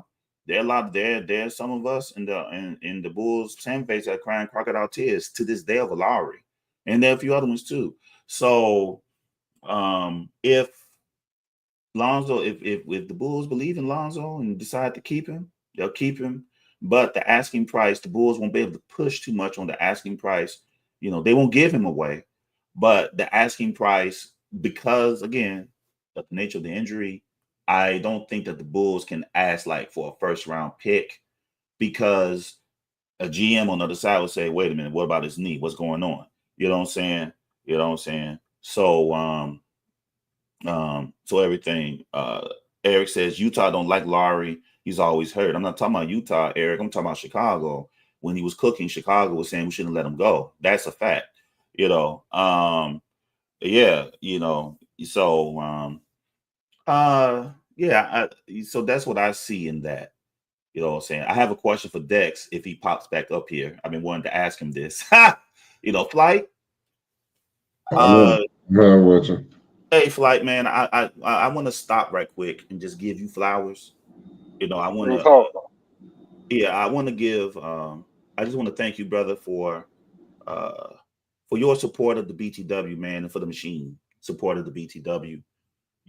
We are a rising star in this space. You know what I'm saying? The last time I was here, if I'm not mistaken, we was not monetized. We are monetized now. We are collecting super chats at the BTW now. You see what I'm saying? And I might open it up for memberships now. That's where we going with this now, Flight. So, I want to appreciate you and Dex, and also Stacy for, being true friends of the BTW, man, and giving your words, regardless if we agree or disagree. The banter is beautiful. I like the back and forth that we have in the chat without it getting crazy and disrespectful, But Flight, I just wanted to give you your flowers, on your support of this platform. And I know I haven't been around, because of everything that's going on at the BTW. I haven't had the time like I used to. But when I saw that you was going live, I said, let me hop on to not only lend my support over here, but my voice to the machine. And this will continue. This will continue, Flight. Flight Sports and the BTW are together, and this will continue on into the future. And I just wanted to give a public shout out to you, man. Also to Dex, just for coming through, man. I appreciate it. Yeah. Well, congratulations, man. It's only beginning, man. You already know what it is. It's cool. Shout out to what's going on with Stacy, man. He come from your channel? Stacy, I think he did. Stacy, man, Stacy's a journeyman. Stacy's a journeyman. I think Stacy, he's here. There's some more journeyman. Slat is one. I call them the travelers. Thunder, Rap God Reloaded, CO3 D. You got a few nomads out there. Well, no, I mean, I just I love basketball. I love to talk about basketball, man. I love the fact that y'all No, you good. I mean, we'll definitely welcome you on anytime. You got some good insight too. Well, they don't call Flight. They don't call Flight the voice of the voiceless for nothing. He gives you a grand opportunity to express what you have observed on the hardwood, whether if you personally accomplish it or you are a fan of collegiate, high school, or NBA that have accomplished it and you want to espouse on it or even further elaborate on it. This is a platform that gives you that grand opportunity. And I'm gonna tell you something, Stacy. You are well liked. I can tell by the engagement in the chat. You know what I'm saying? People rocking with you, Stacy. You might have a bigger voice than you think. Go ahead, Flash. Yeah, I appreciate that, man. I appreciate that. To God be the glory. To the Lord be the glory. I have been a subscriber with you for a while and just never spoke. Dex, I'm noticing that a lot now. The best of us. I appreciate that though. You got a lot of good insight when Sam was here. You was talking about the second aprons and things like that. Real exciting, like you know what you was talking about. So the first apron, I ain't mean to cut you off. Keep going. I'll apologize. If you want me to elaborate on that, with the salad cap right now is 140. 140. Like you supposed to only have 140. The first apron is 178. And if you get into the first apron, you can't sign and trade nobody. And you get minimal mid-level exceptions. They'll take, some teams could have over 4 or 5 of them. You'll probably only get 3. Okay. And the second apron, they take away draft picks. You get fine money. If you stay in it for too long, they're gonna come down hard on you. There's teams in that situation. The Nuggets in that situation. The Nuggets gonna have to get rid of Michael Porter Jr. That's about to happen. Like they really have to, because they got Murray. They got what's it called making 50. Murray's about to jump up to making 46, and then Michael Porter making about 38 next year, and then you got what's the other guy? The power forward. He about to make over 30. So that's why people on the Pelicans right now, because they take them 5 players and they already in the first and second April, because they got Zion paid that much, they got Brandon Ingram paid that much, and he's aspiring. They got CJ McCollum, which is the worst contract in the NBA, 32 years old, making 33, and then you got DeJounte Murray. They were better off keeping Dyson Daniels because they would have been able to make more moves if they didn't get DeJounte Murray. David Griffin's just an awful GM. Then you got Herb Jones, who making $12 million, and he is really worth more than anybody besides Zion because his age and what he do on the court.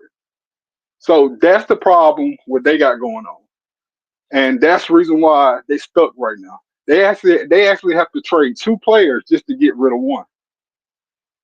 That's how bad they are as far as they cap. To the point where Brandon Ingram actually walks at the end of the year because they can't re-sign him because they're going to be in the first April regardless if they they can't sign and trade him, and they can't have him on the books because they'll be in the luxury in the second apron, and they also will lose draft picks over that. So that's the situation. And whereas with Charlotte is probably the most healthiest contract situation in the league. The Rockets probably the second best healthy wise. And if people they're asking like why what's going on with the Celtics? Why are the Celtics having those issues with all the players they paying? Well, the Celtics got players that's going to retire. So they got their Derek White, they got their Jaylen Brown, they got Jason Tatum, and they got their core 5 players, Drew Holiday and everything. But Al Horford's going to retire. They're going to trade Pritchard off because they already got J.D. Davison ready to come up. J.D. Davison in the G League. That's why they're healthy. The Brooklyn Nets, they're a major market team. They got multiple first-round draft picks because they've been trading people away. I don't think they make a move right now. But if I was them, I would get Michael Porter Jr. or I would get the point guard over there at Sacramento because they can do that if they wanted to. Then I'll get Fox. Yeah, Fox. Fox, yeah. And what team are you referring to grab these players? I'm talking about Brooklyn. They could do it if they wanted to, but I don't think they do. I think they wait. Who cares about Brooklyn, right? They suck. And they really suck. We need to care. We need to care because they're coming. They're coming. The Hornets, right? What happens with Grant Williams? Do they really try to stay with Grant Williams, or do they move off of Grant Williams when you get healthy?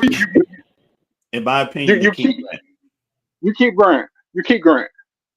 Grant Williams actually showed me what Zion could do in this offense and this team. He actually showed me that. Once I saw Grant doing it, I said, "Oh, God," because I wanted Brandon Ingram over the summer. Now I'm looking at it like stop right there, Stacey. You said Grant Williams give you a glimpse of what Zion can do. But Grant Williams is a decent 3-point shooter, and Zion is not. Well, Grant Williams is the big body as the handoff guy. So whenever he's handing the ball off, he's setting the pick at the same time. He got big, broad shoulders, too. Zion also can shoot, but he's not going to pull up in anybody's face. He's going to drive it on. So I'm seeing the limitations of what Grant could do and maximizing that and optimistically looking at it what Zion can do. Also, when you ask about keeping him, we just got $6.5 million amnesty for him. His contract's only $13 million. So that's 6.5 off. So he's really only getting paid $7 million for the rest of the year until he comes back. He doesn't hurt our cap right now. They gave us money back for having, even though he's going to get paid $13.5 million, it don't. 6.5 don't count against our cap. Does that answer your question, Dave? Yeah. I was really trying to get Eric involved, but how you feel about that, Chief? I believe they keep Grant because he's the glue of the locker room. His leadership in the locker room has been very valuable for the Hornets. You know, he was the first to jump out the window and say that LaMelo will be an All NBA player this year. You know, I believe he said it. And he is the one been organizing team dinners. You know, he's been bonding with all the players, and he's from Charlotte. So he's invested in a way for Charlotte's success is different from other players that may pass through. And in my opinion, Dex, the only way that Durant leaves is if he chooses to go. But I think that they'll make him like something of a Udonis Haslem there. I think that he can really, you know, because he is the glue of the locker room, in my opinion. And as far as the locker room goes, Grant is you know, you got Taj there, you got other vets there, but Grant is treated like a vet, even though he's a young guy. He's treated like a vet, you know, and the intangibles he brings, hopefully he'll heal. Knock on wood, he'll heal and he'll be back to his old self again next season. But even with that, his contribution in the locker room, him and Seth, both of them have come in and have given great leadership in that locker room. And I think because of that, Dex, there's a value in that, and they'll keep him for that, you know, as well as whatever he can give on the court. We'll see how he returns. But that's my opinion. I don't think Grant will be in any package. That's just my opinion. I do have something to ask you though, Dex. You know, when there's time. Sure, go ahead. I want to ask you about your Lakers, brother. And I'm getting ready to get to that because I'm finna start some shit right now. I want to ask you a question about JJ Redick. Oh, come on, Flight. About JJ Redick. And I want to ask you a question, the same question that I put to Sam. What is the temperature on JJ Redick out there in Laker land? No, they like JJ. They like him. They like JJ. It's more LeBron than anything. Okay. If you notice, nobody's talking about Anthony Davis. Nobody's talking about dispatch. You follow what I'm saying? JJ Redick has been reticent on Anthony Davis exerting himself at the center. And he's been barking up the tree of Jeannie Buss as well as Rob Pelinka to get that sold up immediately. Not tomorrow, but today. And Anthony Davis loved it. And this is why Anthony Davis plays as hard as he played for JJ Redick, and not like LeBron who want to take hiatus in the middle of crunch time. I noticed that. You look like LeBron's about to retire if we took that hiatus. Look like he's back. No, he's good. He's back. LeBron back. But I was over on FYF, right? FYF Sports Debate. And you know, he have a hostile environment at times. He you know, that environment is what Flight Sports used to be. Now we're more calm and decorum here at Flight Sports TV, and it's incredible how much information has been disseminated on this channel. Yes. So the thing of it is that we, the Lakers, want to engage with the Charlotte Hornets, and we want to give the Charlotte Hornets fans what they've been asking for the last 12 years. And that is the hillbilly backcourt. Austin Reeves and Dalton Connect, with a few others, for the most underrated player in Charlotte Hornet history, LaMelo Ball. Hell no. So the Hornets fans wouldn't take hillbilly backcourt? Redneck backcourt with Austin Reeves and Dalton Connect, two young up-and-coming stars? Now, we'll take Connect with LaMelo. We'll gladly take him with LaMelo. Connect is cooking. And Stacey, the Charlotte Hornets been yearning for a redneck backcourt that's good, so they can have something to cheer for and show pride. They can get Cooper. That's over. They can get Cooper for that. That's over. I mean, they can try to get Cooper for that. They a lot of lessons been learned, man. Because like, you know, all the years Cam was over there, they never got him nothing until like that year they got an Asian defense. They would go to Super Bowl with the Asian defense. So no, like there's a whole new thought process about what's going on in Charlotte right now. Jeff. Stacey, hold up. Stacey, back it up a little bit. Not too fast, my friend. What happened with Jake Delhomme and Steve Smith? Did they go to a Super Bowl? Nah. You talking about early in the year. Yeah, early, yeah. They did. No, that's not what I'm saying. I'm talking about when they had Cam Newton.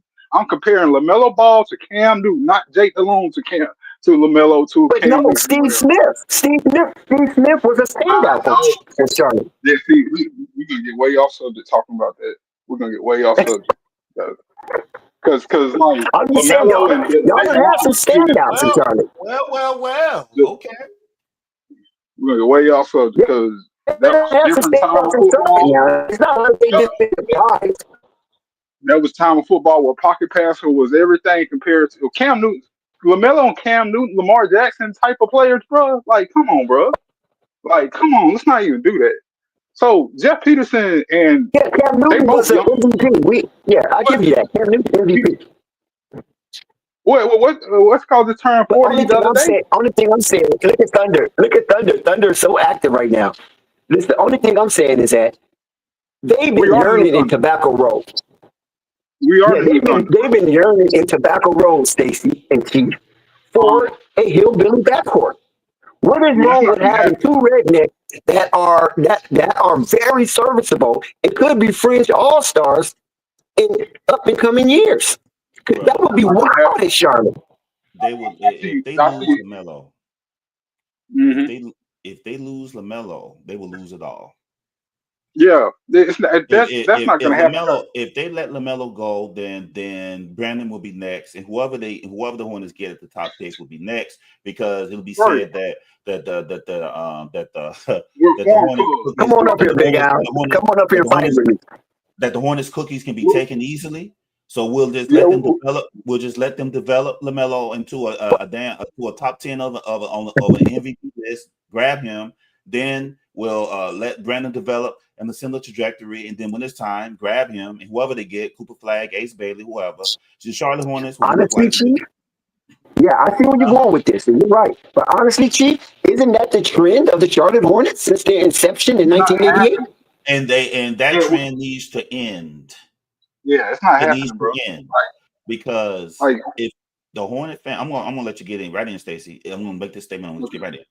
Because I did a very heated piece of content, reminding people of the Blue Flame days. I did a very heated piece of content. I issued out a challenge to the Charlotte Hornet fan base, Dex, and I said, if you all allow for somebody like LaMelo Ball to pass through your doors, when the potential, what he could do for your city, for your franchise, everything on and off the court.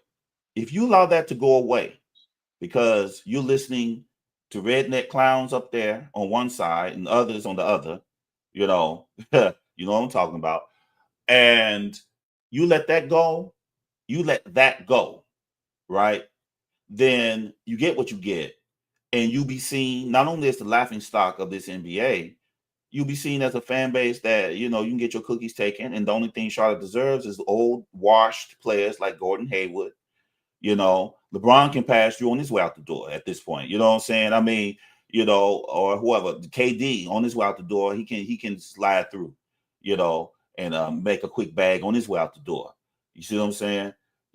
So so that foolishness is that voice. Believe it or not, Dex is getting smaller and smaller over in that circle, man. And the Hornets fan base right now, at least the mainstream fan base, I'll just put it like that. I'm in that part of it. It's like, any talks like that is being shut down. It is what it is. So, but if the Lakers want to, give us Connect, we'll give you Wong. No, listen. This will be the first time since Bob Cousy and company, the first time since Jerry West and Gil Goodrich, you're bringing back the old lore of redneck backcourts that can shoot. and can play. I'm not sending you anybody that can't play. Both of these guys are Yeah, genuine hoopers. we don't want to talk to y'all. We don't want nothing to do with the Lakers. Dex, We don't want nothing to do with the Lakers. the F-150s will be ran. The F-150s will be ran off. Will be ran off of the streets if their voices are not. I'm just telling you what I know. They're being cooked right now, Dex. They're being cooked right now. I'm gonna piggyback on that. Okay, what about we throw you Christian Woods? What about we throw you Christian Woods? It's not happening. Stacey, why are you so selfish? I'm being real. Like, I don't want no conversation with the Lakers right now because y'all gonna be where we were last year in a few years. Okay, I don't want no conversation with them. All right, I'll be real with you. Stacey, you're being very, very difficult to deal with. And we should be. And we should be. We should be. We're not Durham Bulls. I don't know how you passed up. Coming from Tobacco Road, two bona fide rednecks shooting that ball like you never seen before. They possibly can give the Splash Brothers. Because the world wants us to give the Splash Brothers a run for their money if they are united in a single backcourt starting minute. Dex, hear me out. Hear me out. You're probably gonna have to mute for a second. I'll be real with you, Dex. Like, Dalton Connect just did 4 years in college, 3 or 4 years in college, something like that, right? So, but T-John, 19 years old. T-John could be an all-star the way he is now. But with him being so young, we can mold him to a Dirk. We can mold him to a Rashard Lewis. We can mold him to Andre Karolinko. We can mold him to Kevin Durant. He's just 19. I'm gonna take T-John over there anyway. Second thing is, this summer, the whole team was down there, except for Josh Green. He was in Australia, but the whole team was down there in Las Vegas, cheering on the young guys, getting chemistry together. Dalton Connect don't fit into that. Austin Reeves don't fit into that, or anybody you thinking of, or anything that was the way it used to be. Started, they will. You don't think they would throw them a parade if they came down to Charlotte? I don't care nothing about that. I don't care nothing about that. I'm pretty sure the Caucasian people in Charlotte probably look at it like we were tired of Gordon Hayward. So they probably look at it like that. That they don't want nothing to do with that.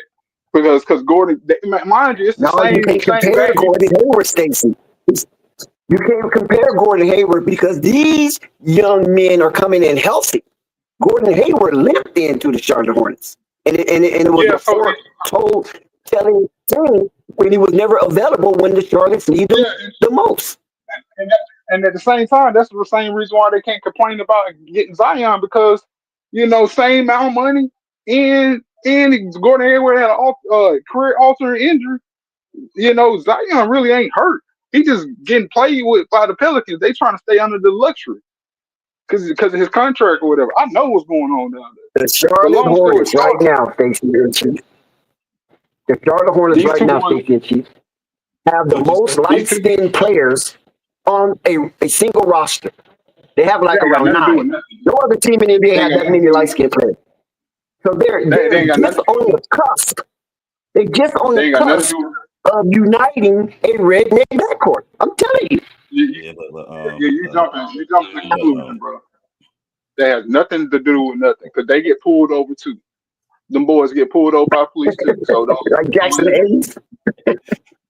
All of them. I'm just telling you, Charlotte Hornets is getting geared up. You follow what I'm saying? With all the projected light-skinned players that's getting meaningful minutes in unmeaningful time.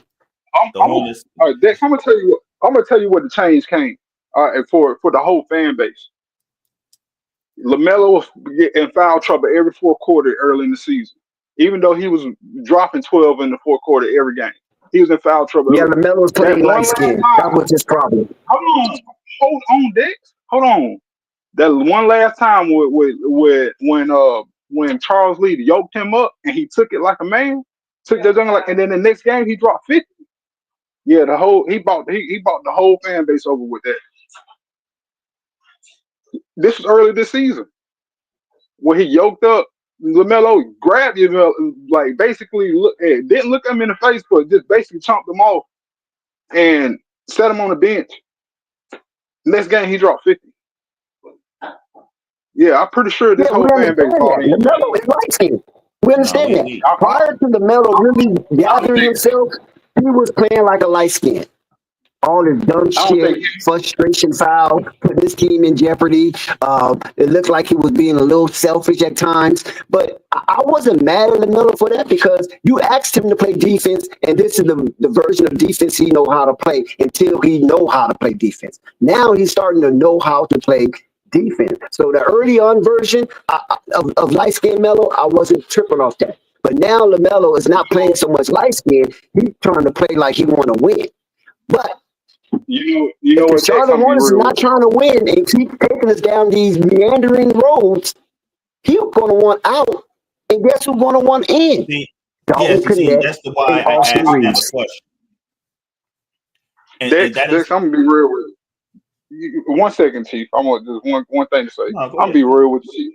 I'm gonna be real with you, Dex. Dog. Like I appreciate the respect you have for me, and I got respect for you.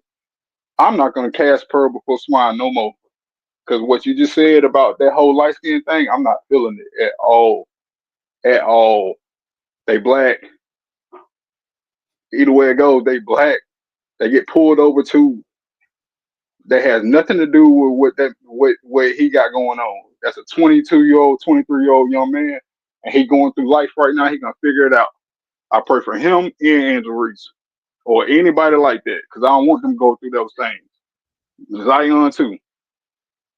And we ain't gonna be looking at somebody's complexion and saying they can't ball or they got bad decision making because of their complexion. That's very immature. You got it. You got to. Shout out. On the lesser degree, we got breaking news in the I NBA. understand where you're coming from, What's Casey. breaking news? And, Drop it, Fly. You got, hold on, you got it's, breaking it's news. a lot of colorism in the NBA now. So don't get it mistaken. There's a lot of colorism. You know what I'm saying? So why do Charlotte have so many light-skinned players that are not good? Can you answer that? And the dark It's really only two light-skinned players on the Charlotte Hornets that's good. That's Trey Man two dark and skin owners. LaMelo Ball. Like I said, we got Two breaking dark skin news. owners was the worst owners in the history of the NBA. Two dark skin owners. That's the last thing I'll say about that. And I'm dark skinned. That has nothing to do with nothing. Flight. Breaking Okay. news. I'm just saying, I believe that's why the Charlotte Hornets is not looking up to par, is because they're saturated with them. We got breaking news in the NBA. Like I said, we got the Denver Nuggets. They are targeting Zach LaVine. They're putting together a significant package. You know What they giving us back, Flight? What they talking about? Michael Porter Jr. And then I tell you, Michael Porter Jr. They are focusing on the Bulls star with Jordan Poole, Jordan Clarkson, among other targets. So I don't want Denver Poole in looking Chicago, at that. man. So let's see what happens. It's a fire sale in Chicago. Jump in, You can have lines on Unstoppable. those What's at happening? What's any up? second. I'm about to look into this. You never know. Lonzo might We got Big Al on the panel, so if you guys want to engage with Big Al, he's a super Hornets fan. Oh yeah, Big Al's one of His the world ones, revolves man. around the Queen City. Big Al, what's up, man? What's happening, Bartran? How you doing? Man, I'm good. Glad you came by the other day, man. It was good to see you. Oh, Always no good doubt, to man. see family up in there. We all Yeah. family up in here. You know what I'm saying? Yeah, no So- doubt. Glad to see you growing. Yeah, man. So yeah, I just joined because of Dex shenanigans. His shenanigans are just so funny. He's talking about light skin and rednecks and You know he likes it. Oh well, you know what? I will step out of that. yeah, I mean, I don't know, man. I mean, are the Hornets soft? Some of the players, maybe. My only issue was Cody Martin. Dex. So I don't know what he's doing on the court and why sometimes. But The thanks. only light-skinned person that won Defense Player of the Year is Rudy Gobert. Dex, you drew out Aunt Jams here in the chat. But yeah, I mean, I also came up about the Zion Williams discussion. I mean, I would love to have him, man. but I'm too pessimistic as a person, man. If he was to join the Hornets, I mean, they already got injury problems as it is. You know what I'm saying? And he's gonna come with a price. So we give up what we potentially might have. I don't know. I might be one of those guys y'all call the Charlotte small town fans. I don't know. That's just loving the team and hoping for the best. But I don't know. I mean, tell me what Zion has shown us that proves that he would leave the injury prone ways behind. You know what I'm saying? I want Lonzo Ball if we can get him. I would love to have him on the team. Yeah, and also I wanted to piggyback on the JJ Redick discussion, because we had a discussion at the beginning of the year about Charles Lee, and a lot of people were quote unquote shitting on Charles Lee. I'm sorry, Splight, but yeah, and now Redick is showing the true colors. I said then, he has a good team. I mean, wait till the pressure gets on. Let's see what really happens. And we know Charles Lee's a rookie, and he has an injury-prone set of players. So, yeah. So I come random. I just want to give my 2 cents on a lot of topics y'all been talking about, but y'all can carry on though. And thanks for letting me up, Flight. And then what's up, Stacy? Yeah. So that's all I had to say. Yeah, no problem. Shout out to everybody in the chat. We're gonna figure this shit out though. Big Al. Hopefully Lonzo end up in Charlotte. But I do think this whole Zach situation impacts Lonzo, Vooch, everybody. Because once you let one go, I think you gotta let go of them all. Lonzo came to play with Zach. He was in there with the Vooch dynamic. Clearly they're moving in the Booz Ellis route, and White and all these other people. So we're gonna find out. It's crazy. I don't know what Chicago gonna do this season. Yeah, I mean, so Bar Train, what's the talk about Lonzo and how in the I guess you already talked about it. It's just the second round. We've talked about him, especially when the news broke. We're trying to wait and see what official things. There are those who are jumping out the window. I want to wait, because these things with this fan base, with the Ball verse, things have been said in the past. Sometimes I think too soon. Sometimes I think things should be held to the vest a little bit more, considering the enemies that LeVar still has, whether he recognizes it or no. There are those who have an agenda that do not want to see LeVar's words come to pass in terms of what he's spoken on, in terms of his sons and what they will do in this NBA, and to raise his profile. So having said that, I think generally there's no issues with Lonzo coming down. From what I'm seeing, the Hornets would love to have him now. You know what I'm saying? And again, I think a part of that is because the Chicago Bulls have put Lonzo in the position where he's desired by teams, because they could have played him off like he's just, somebody they just looking to, he's back from his knee injury, and, they play him like they believe in him, So now that helps him wherever he goes in terms of leverage and everything, So if he comes to Charlotte, then he'll be welcome in Charlotte. I haven't heard too many people oppose that talk. You know what I'm saying? Especially if the Hornets don't have to give up too much to get him. I think that'll be the big sticking point. That no one wants to feel fleeced. You know what I'm saying? But as far as I've noticed, there isn't no real pushback. In fact, the Hornets, some of the fan base is calling for Lonzo to come down there to join LaMelo, and run it. Right now, in my opinion, Lee's system fits their style of play. Anyway, there's some other things they need to do, Big Al. You know what I'm saying? But I don't see if the deal is right, I don't think people have an issue with him coming down there, and everything. But I am curious about this. Zach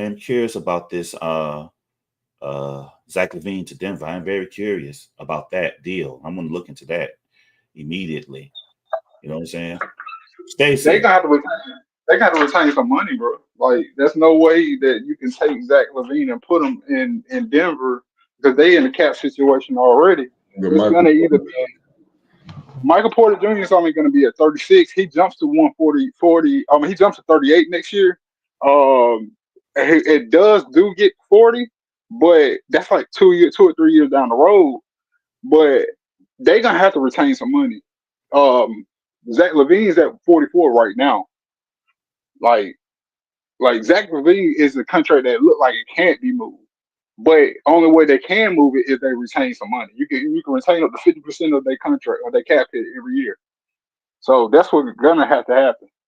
And then, like, where's Denver gonna get the ammo from? Because they don't have draft picks.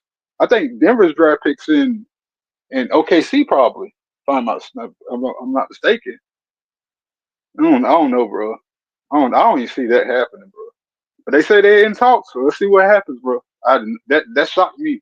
It's gonna take multiple teams just to get that deal done. Multiple teams. Who all they say was involved? Wizards and who else? Hello. What did you say? Who all involved in that trade? What trade? They didn't say no names. I thought the Bulls trade and the Nuggets trade. No, there's no trade that was done. It was talks. I'm saying who all involved in the talk? Who all involved in the talk? No names came out. Did they say the teams? No, I just heard the Bulls and the Nuggets. Oh, okay. I see it right. I see it right here on Legion. It says Legion Hoops. According to Legion Hoops on Twitter, it says that the Nuggets have an interest in Zach LaVine, Brandon Ingram, Jordan Poole, Jordan Clarkson, DeAndre Hunter, Cam Johnson, and Jonas Valanciunas. League sources say the focus is on LaVine, and recent discussions is significant by Sam Amick, Ian Begley, and Tony Jones are the sources that they are attributing this to. Okay. Legion Hoops. Okay. That's what they're saying. They're credible. They're credible. Some of them guys are credible. I remember those names as being NBA guys. Even when you see Mark Stein always going to tell the truth. He's a Hall of Famer at being a reporter, like David Aldridge or whatever. But Michael Porter Jr. for Cam Johnson is a good fit. You know, they can get draft picks out of that because Brooklyn has 4 of them. That's a good fit because Cam Johnson only making 22 a year and everything, and it don't go up too far. It's like you trading off somewhat a similar player, but Cam Johnson's 28 and never won anything. Michael Porter Jr. played 81 games last year. He's 6'10", 218 pounds. He is the 3rd best small forward in the league this year, behind Jason Tatum and Jalen Williams at OKC. So that's a steal for the Brooklyn. If the Bulls get him, that'd be great. But he'll be star of that team right away. He'll put up points. He'll keep y'all in a lot of games at the Bulls. But the LaVine thing is the crazy thing. I don't know how that gets moved. I don't know how he gets moved at all. I really don't see it. They may involve another team for salary relief and draft picks. Hello. Yeah. You know who's done that before. Yeah. If Jeff is keen to make those type of deals. He did it twice. Do you remember? Already. Do you remember my 5 teams? Remember my 5-team trade? Remember the teams that was in that 5-team trade? That 5-team. I remember that 5-team trade, Stacey. Come on now. Okay. All right. So it was the Bulls, the Pelicans, OKC, Charlotte, and the Nuggets. Yep. You did make that proposal. Yep. I had them moving players around. So like Stacey emailed it to me. So, talk about it.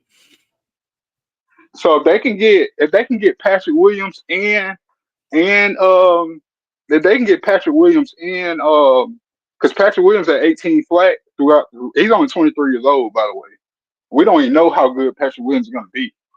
He's just been in a losing situation. But they can get him, like, if they get him and Cam Johnson, that'd be crazy for the Nuggets. I just want to know, Patrick Williams, y'all still sold on Patrick Williams? He's only 23 years old. He's only 23 years old. What the age have to do with it? Because it's prospect stuff. Sometimes when you're young, you don't, you not, you are yet. I remember one of my favorite players growing up, Jared Wallace. Y'all remember Jared Wallace? He had to get moved Jared Wallace, Bobcat. Yeah, and he had to get moved to the Bobcats for everybody to see how good he was, because he was sitting in the Kings behind everybody, behind Pager, behind a whole bunch of people. He couldn't get on the floor over there. And then he comes and becomes the player for the Bobcats. So, like, you don't know. At that age of 23, you don't know. So that just Did he win the slam dunk contest? Did Jared Wallace win the slam dunk contest, or he was runner-up? He was a runner-up. Jason Richardson beat him. Right, Jason Jr. Okay, yeah. That his son's pretty good, by the way. His son's gonna be in this draft. His son hell, bro. His son fire dog. He played for Michigan State at Tom. But Stacey, you really don't want Connect and Reeves. Of course, you're gonna get some more players, but those are going to be the signature players. You don't want that. Nothing from them. I don't want nothing. The only hold on one second, Chief. The only person that you will be satisfied with is Zion. No, I would take Brandon Ingram. I would take Michael Porter Jr. I won't. I have my little top ranking list. Top 5 players. Okay, hold on, Stacey. Michael Porter Jr. Who have to go in order for Michael Porter Jr. to fit comfortably in the Charles Lee system? I mean, it would be T. John, because they're the same. They're very similar. It would be T. John. And I don't really want Michael Porter. I would take Michael Porter Jr. You know what I'm saying? My guy is Brandon Ingram, Zion. More than everybody, Green. At the Warriors, be perfect for us. But that's not happening. We have to build somebody and turn them into a Draymond Green. Abate got some of that prototype stuff to be a Draymond. He's fast, he's quick, he's an agile, good handoff guy. He's really good at rebounding. He just can't shoot. So, okay, Chief. Are you still here, Chief? Now, Stacey said earlier about Patrick Williams' youth. You don't know what he's still in his embryonic stage. Okay, let's put it that way. He's still in his embryonic stage. You don't know what he's going to develop into, and you don't want to take a chance on him sprouting his wings somewhere else when you drafted this guy and you extended this guy. Now, when it comes to Michael Porter Jr. fitting in comfortably with the Charlotte Hornets, now he wants to dump the second youngest player in the NBA this season, Tijan Salon, a.k.a. I didn't say I wanted to. I don't want to. I know, but that's who you said who have to go, right? Yeah, there have to be a cat. Yeah, I mean, I don't want him, but he is the number one player on my whole trade target list right now. He's 26 years old. Basically, he'd be collateral damage, right? Tijan Salon. If you get Michael Porter Jr. Yeah. So okay, that's why I want to stop right there. Hold on right there. So I want Bartran to elaborate on what the Charlotte Hornets will be thinking to even ponder the thought of getting rid of the second youngest player in the NBA who has promise and have shown he can shoot. Yeah, I think that with Tijan, because, and this is something I'm noticing with this new regime and this new front office, once they make a decision on you in terms of being the apple of their eyes, they're locked in.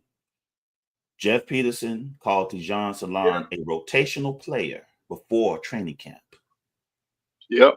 That came from Jeff's mouth. And I said, and so when I began to talk about Tijon, I said a lot of ifs. If he goes to Greensboro, he'll be back. He won't be there long. And now that the season is going on, Tijon has not seen Greensboro, even though KJ Simpson has. KJ Simpson has, but Tijon has not sniffed Greensboro, and I don't believe he will. They have whatever it is that Jeff has to kind of do it because he passed on. There's some players, including Martaz, that Jeff has passed on that there's a feeling that he could have got a better player than Tijon. So they're gonna ride with Tijon, the ego of the GM. It is what it is. So if Michael Porter Jr., I don't think that if there's a player to kind of interfere with Tijon, I don't think the Hornets gonna go for him at all. That's why I believe that Miles Bridges is on the clock. I believe that Miles Bridges is holding it down until Tijon develops, and then they're gonna say goodbye to Miles Bridges. I really believe that. I agree with you 100%, bro. Like top five, I mean, you're on the same page with that. Michael Porter Jr., if he comes, he'll be playing with Tijon if they decide to get him, But I think with what it appears that the Hornets are doing with the sets that they run, that handoff person is key in Charles Lee's sets. One of the reasons why the sets are slow, because when the center has that ball, he's not confident enough to shoot a three. He's not confident enough to put the ball on the floor. And his passing and playmaking ability is limited. These centers are rim running centers, rebounders, mark a defender. DiBiase is undersized, but he has heart. You know what I'm saying? But if Grant Williams was playing the small ball five for a while, which is why he was able to function inside and out in Charles Lee's scheme. So a player of a similar mold will be the player that eventually they will have in Lee's system, right? A center that if they double team LaMelo or Brandon, that the outlet center can make a play, or the big can make a play, whether it's a 4 or a 5. Because I saw certain actions even with Miles Bridges, that would fit a Zion if they went and got him, or would fit, or another player similar. Patrick Williams, I'm high on him. Unstoppable is as well. I think that with everything clearing, with Zach LaVine being on the move, Vooch being on the move, which, by the way, if the Hornets are looking for a center, Vooch, with the way he plays, Vooch actually would fit in for what Lee likes to run down in Charlotte. Vooch can shoot, he can pass, he can make plays from the center spot. But hold on one second. You said a lot of good shit right there. So I want to pause you real quick. If Vooch comes down, right, and become a fixture in the Charles Lee's offense, do you still feel that it would be a glaring, gaping hole in the defensive department in the restricted area? For if Vooch comes down there?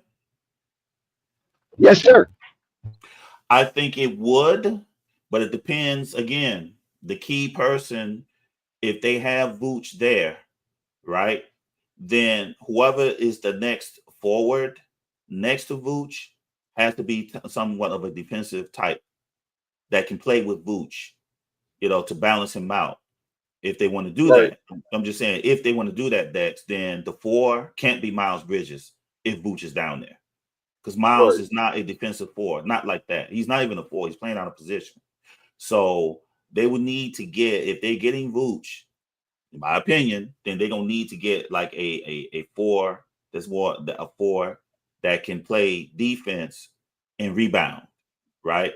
So that's what I would say if they get a Vooch. But I mentioned Vooch for this reason, Dex, and everybody on this panel, is because with the actions that Lee runs, that's the molding, and maybe they'll develop Mark into that. We'll see. But the molding of what Lee runs, that third big, whether it's a 5 or 4, has to be able to be comfortable with the ball in his hands. If Brandon Miller and especially LaMelo Ball is kind of crowded out at the 3-point line, the center, when that ball is swung to the center, he can't be looking around for another handoff. That slows the offense down. And then by the time they get into a second action, the teams just blitz again. And now we're talking about creating something out of nothing with 5 seconds or less left on the shot clock. LaMelo being an offensive savant is no problem. You know what I'm saying? Brandon Miller is Brandon Miller sometimes. Trey Mann sometimes, depending on the matchup, But that issue has to be solved. Grant Williams at least was comfortable shooting a 3 when LaMelo passed it to him. Mark and the rest of them, I'm not comfortable doing that yet. So Grant Williams' loss was a big loss for the Hornets. Okay. Yeah, I agree. I want to address Big Al real quick. Big Al, are you still present? And are you working with a hot mic? What's going on, Dex? Yeah, I'm not here to fight with you, Big Al. I'm here to bring peace. I'm giving you a real people overture. I'm not here to fight. But Big Al, I do have a question for you. And Mark Williams only played a few games under the Charles Lee system. Now, me personally, I'm a big Mark Williams fan, especially a healthy Mark Williams with a healthy LaMelo Ball. I think that's a sensational guard play with the big. Do you think Mark Williams will adapt to this Charles Lee offense in time or be traded? Wow, Dex, great question. Because to be honest, as I was listening to Chief, I was thinking about Mark and how he relates to Vucevic, and due to my ways of being sort of oppositional on here and starting mess, I tried not to voice my opinion because Chief is right. Vucevic is good, but he lacks defensively. But unlike Mark, who's pretty solid defensively. So I was going to ask Chief or anybody on the panel, because I could have sworn I heard that there was rumors of Mark being able to shoot threes potentially. And so that's the difference between Mark being here, like Chief was saying, and being traded, in my opinion. Although Mark is so good defensively, I mean, with his length and his awareness, I don't know if I could just let him go like that, but he can shoot threes. I'm not new to Mark Williams. In AAU, Mark Williams will shoot threes. It's just the pro level. Can he shoot them, and can he be asked to shoot? Like under Clifford, he was just put in the dunker spot all game long. Now he's at the perimeter. He's never been over there in the NBA. But in high school, that's where he stood at. Like, he's a freak. He's a freak, bro. Wow. So you heard it here maybe the second time on YouTube, because I'm trying to remember where I heard it the first time. I think it was on HO. It was Chief. Chief was the one that initiated that information and disseminated on his channel that I think it was Jeff or Charles wanted him to shoot more threes. And Chief was kind of reticent about that. Yeah, he was kind of reticent about that. Yeah, Charles Lee has said publicly that he's been having Mark Williams shoot threes. Okay. Oh, yeah. And just before he came back, this is funny, they showed a clip of Mark Williams doing a sidestep 3. They showed a clip of that, because we was getting kind of restless. What's going on with Mark? Then they showed Did he hit it? Threes. He was hitting it. But these were corner threes, though, Dex. These wasn't like the around the perimeter threes. These were corner threes that Mark Williams was practicing. So we're gonna see. We'll hopefully he'll break it out, and if Mark can hit at least a corner 3 comfortably, then and if he can increase his basketball IQ where he can make correct passes out of those actions that Lee runs, then I can understand why the ownership there is very high on Mark Williams. If they can move him and develop him into that, he's already shown his defensive chops already in limited minutes, man. I mean, he's a defender for real, and that's what the Charlotte Hornets need. down there in the restricted area. I just think Mark Williams is slowly acclimated himself back to form. And when he's due, that's going to be ugly because you're going to have Mark Williams and Brandon Miller Yes. operating from the arc. That's No, going to be devastating. and the thing about this too, Dex, is that Mark Williams catches LaMelo's passes, regardless of how he tosses them to him. He's the only one. Oh, yeah. Nick Richards and DiBiase have fumbled passes that should have been dunks. Butterfingers all day.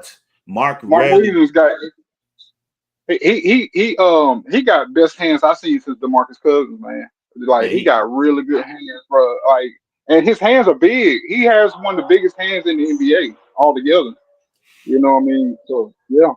Yeah, if LaMelo Ball tosses that ball anywhere in Mark Williams' vicinity, he will get the ball. And I noticed, and in the last game against Detroit in the limited minutes, he was dominating Andre Drummond. I was pleasantly surprised. You know, he was getting with him on those boards, even though Andre had a nice, I think, 15 plus boards. But you're talking about Philly, right? Talking about Philly. Yeah, in Philadelphia. I'm sorry, when he was playing against Philly. He was playing. Andre didn't really have free reign down there until Mark sat down and he played against DiBiase, who was undersized. You know what I'm saying? But you know, but Mark is a key player for the Hornets and for LaMelo Ball's game. Dex, as you know, in flight going back to Chino Hills, that LaMelo's always had an Eli or Big O running with him. You know. So Mark fits what LaMelo does, you know, and LaMelo loves him some Mark Williams. You know, I mean, when he blocked, I agree. Man, I agree. I remember when Trae Young. LaMelo never had a footer as nimble and agile as Mark Williams. That's never. Right. All his footers been clumsy. Clumsy. There's nothing like him in the NBA, bro. There's nothing like him. Clumsy. And I remember it well, Dex.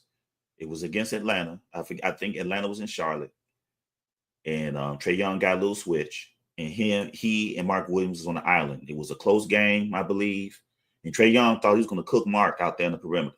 He sauced up his dribble. You know how Trae does. You know, he's ready to cook. He's ready to make a fool out of Mark Williams. And Mark Williams, he thought he shot that three, and Mark reached up and blocked that shot. It fell into LaMelo's hands. LaMelo passed up to Mark, and he went up for a Euro step dunk. And then at the end of the game, when I saw LaMelo Ball's arms around Mark Williams as he's going to the locker room, I said, yes, LaMelo got his center. LaMelo got his center. You know, as soon as I saw that, you know, which is an iconic photo, by the way. You know what I'm saying? Especially as you go down the road and you continue to watch the journey. I think that picture of LaMelo with his arms around Mark Williams will be one of the highlights of LaMelo's 30-30. I really believe that. Yeah. And good, Chief. That's good, man. That's good information, good content. Everybody knows I like to clown the Charlotte Hornets. Everybody knows I'm an avid Laker fan. And anytime I get an opportunity to clown the Charlotte Hornets, I will, right? And I just try to make it as slapstick, comical as possible, so nobody take me serious. But the one thing I will not clown is a healthy Charlotte Hornets, and this is what I'm talking about. LaMelo Ball, Trey Mann, Brandon Miller, Miles Bridges, Tijan Salon, and yours truly, Mark Williams, with the German Jamaican coming in as enforcement off the bench. That team could compete with the majority of teams in the mid-level competition tier of the NBA. Until then, we cannot really judge Charlotte because they've been riddled with injuries. I mean, they almost been snake bit, for crying out loud. Like, what have the Charlotte Hornets done to the gods of the NBA? Pause. If that kind of roster stands true, because you know how I feel about Josh Green. I do not have any confidence in Josh Green. He is an apparition, and he only showed up for one game this season. And I think he had like 15, I think between 15 and 18 points. But it was a really efficient 15, 18 points. So he's one of those teaser type guys that, you know what I'm saying? But listen, I'm not sold on this guy. But the names that I mentioned, Chief, Al and Stacy and Flight, that team could be a really good competitive team moving forward. They could be one of those type of Orlando Magic type of teams. You know what I'm saying? I wouldn't give them so far as Cleveland Cavaliers because they got Spider Man, but I would give them Orlando Magic. I will definitely give them that kind of a competitive, spirited basketball play if they're healthy. And I think Charles Lee will be able to really exercise his X's and O's at a high processing level. Yes, sir. I agree. Green, man, and Josh Green has been set up too. I mean, he's been missing just wide open threes, man. I mean, it really has upset me when I'm doing the play by play. Anybody who knows, it's like, come on now, I need to see more from him, and everything. But I like the foundation is set. I'm just the patience level. I think we have to see how it goes. It is LaMelo Ball's 5th year. He'll be going to year 6. And I want to give Jeff and Charles a chance to see what they can do. So I've been kind of feisty, but not I haven't went full blue flame mode on them yet, because I want to give them a fair chance. A lot of times coaches in our tribe, we're not given that, Dex, this. We're not given grace the same way. Or the benefit of the doubt. That's right. We're not given that same grace. That even with JJ Redick, even with what's going on, JJ gets grace. He's been given grace. There's been some talks about JJ, but he's been given grace. You know what I'm saying? Steve Nash was given a lot of grace when he took up and coached Brooklyn. See what I'm saying? He got a lot of grace. He did. So since that grace is not going to come from outside, then I feel like we should give out that grace. And as we go along, we can critique as needed. But, when he does well, we can praise. You know what I'm saying? I like the fact, LaMelo Ball is diving on the ground now for loose balls, and instead of hiding LaMelo somewhere on defense, Lee sees LaMelo as a two-way, and he believes in him enough to challenge him to say, LaMelo, as dynamic as you are on offense, I've seen you play defense, and I know you can do it. And he's not being asked to play the best player, guard the best player. That's why Green is there. You see what I'm saying? Or even Brandon Miller. He'll ask Brandon Miller to guard the best player before LaMelo. But LaMelo has accepted and openly said that I've accepted the challenge of the coach to do this, and he has stepped up to the challenge. And he locked up Dame Dollar a couple of times.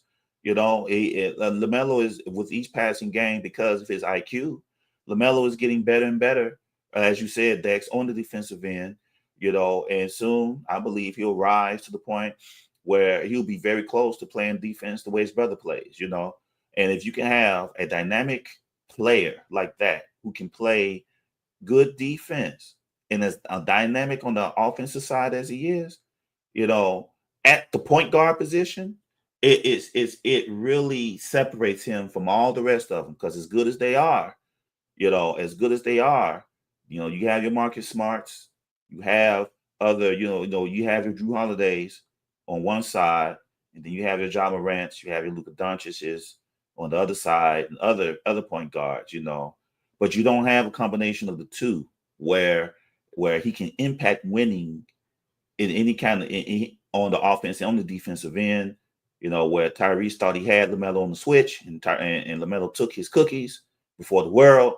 You see what I'm saying? And celebrated right there. And he did the same thing against Jared McCain, but the referee saw it different and paused the game, even though LaMelo got the call. But it paused the game because if they allowed that to continue, then LaMelo gets the winning layup, runaway. Yes, that's right. That's right. So I like it. And by Lee voicing it, that sends a message to the NBA that we want LaMelo to get the benefit of the doubt on his defensive plays. And as long as he doesn't LaMelo will tend to get frustrated sometimes, I understand. As long as he can keep that under control, I think that he'll develop nicely. LaMelo will be back in these conversations, with Ant, with Tyrese, with all the other young upcoming stars that are beginning to take over or will take over this NBA, as eventually Father Time is going to catch up with LeBron, with KD, with Steph. Jimmy Butler is on the clock. DeRozan on the clock. They don't have no rings. Harden, with all his greatness, no ring. So the players in those positions, they have to do, they're playing more, in my opinion, legacy games to try to button up their legacies right now. KD must get a ring outside of Steph, to enhance his legacy. Steph has gotten a ring before and after KD. So, but now the young guns like Jason Tatum, Jalen, they're in the mix. Giannis is trying to get back in the mix. Obviously, Denver saying they want more rings for Joker. So it's an interesting time for this NBA and everything. I'm about to hop off, man. I've been wanting this moment for a while. I know I haven't been around, but when I said, oh yeah, I'm not doing a stream tonight in flight, it's streaming. I think I'm gonna jump on, to show love to the machine, show love to Flight and Dex and everybody else in this panel and in the chat, who are also here, and just, in case there's any thought, because you got to do this, Dex, because this is what it is, yeah, Dex, you got to do it now. If there's a thought that, suddenly, Bartram has dropped off, no, that's not what this is, If y'all are wondering what's going on, Bartram, just come over to the BTW. You see what's going on over there.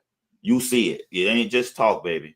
Saying we are putting the work in, and we're building up the platform, and we have great friends, like Flight, Dex comes through, Stacy comes through, Flight comes through, I come through here, some of the BTW comes through over here.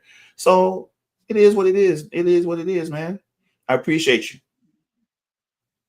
I enjoyed everybody, man. I appreciate you too, bro. I really do. You well spoken and everything. You got good character, integrity. I really enjoyed you. I enjoyed this whole time. I even enjoyed coming through your stream and everything. But yeah, I'm stepping off too. I really appreciate it, everybody. I'm about to watch this cup game, and man, I really had a good time tonight.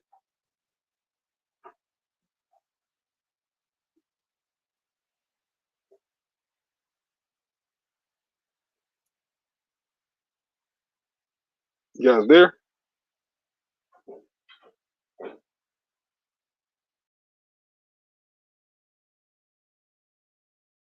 We ran real deep into the Charlotte Hornets.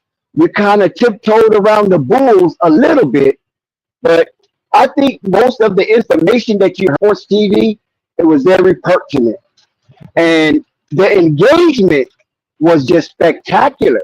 Oh my God, I was peeking over at the chat because I had it, opportunity to do so because I didn't have to run the stream, you know. And when I peeked over there at the chat, I saw so many various opinions and fact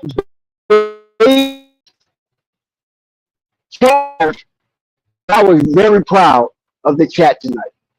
So shout out to everybody that came through and engaged with us and hit the like button and hit the subscribe button.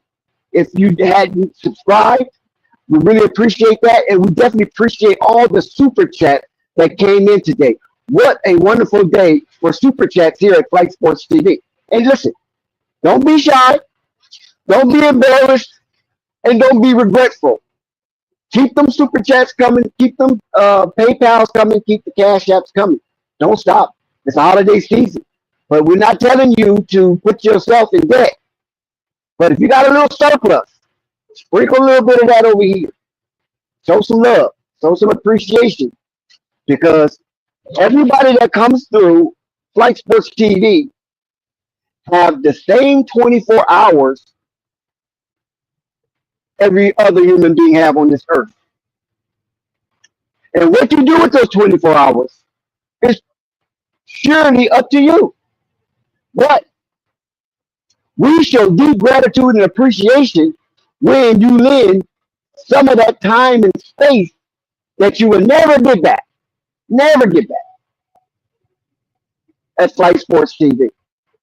So salute to you for pulling up and being a part of Flight Sports TV, whether the viewership or the panel or the chat. All three dimensions of Flight Sports TV was definitely on the scene, and we just want to continuously to say we appreciate you. You are a valuable asset to humanity, and keep up the good work.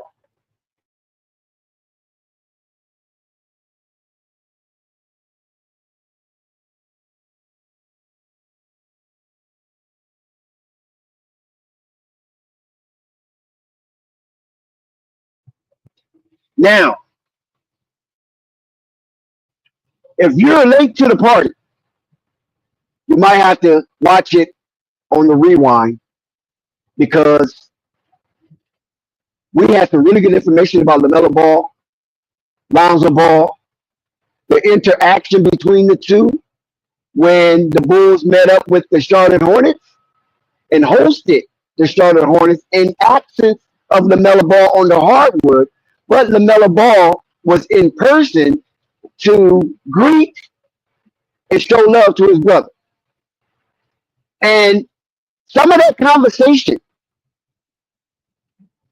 was private, and they did not want the fans or pundits or analysts to know what they was talking about. They dismissed our privy. They dismissed our privy to that conversation because in the pregame show, they was doing a lot of talking and playing around. Lonzo even threw the ball at LaMelo, for old time's sake, when they was kids, to remind them that this is all nice and fun. But they had some face-to-face conversation.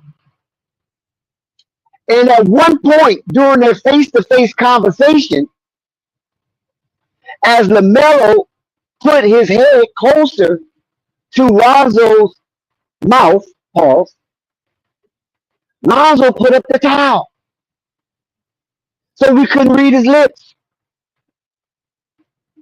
He put up a steel curtain to keep that conversation private.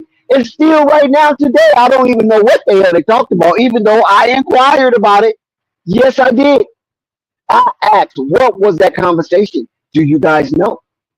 Was it just a brother-to-brother conversation? Or did it have anything to do with the trade deadline? Because curious minds wants to know. And that was some of the things that we brought up early on. Also, we brought up how the Lakers are invested in Lonzo's talent. Once again, and listen, why not, right? You trade Lonzo off, and it was a bad sending, left a sour taste in your number 2 overall pick mouth, right? So now you have an opportunity to come full circle and make things right again. Now, will Lonzo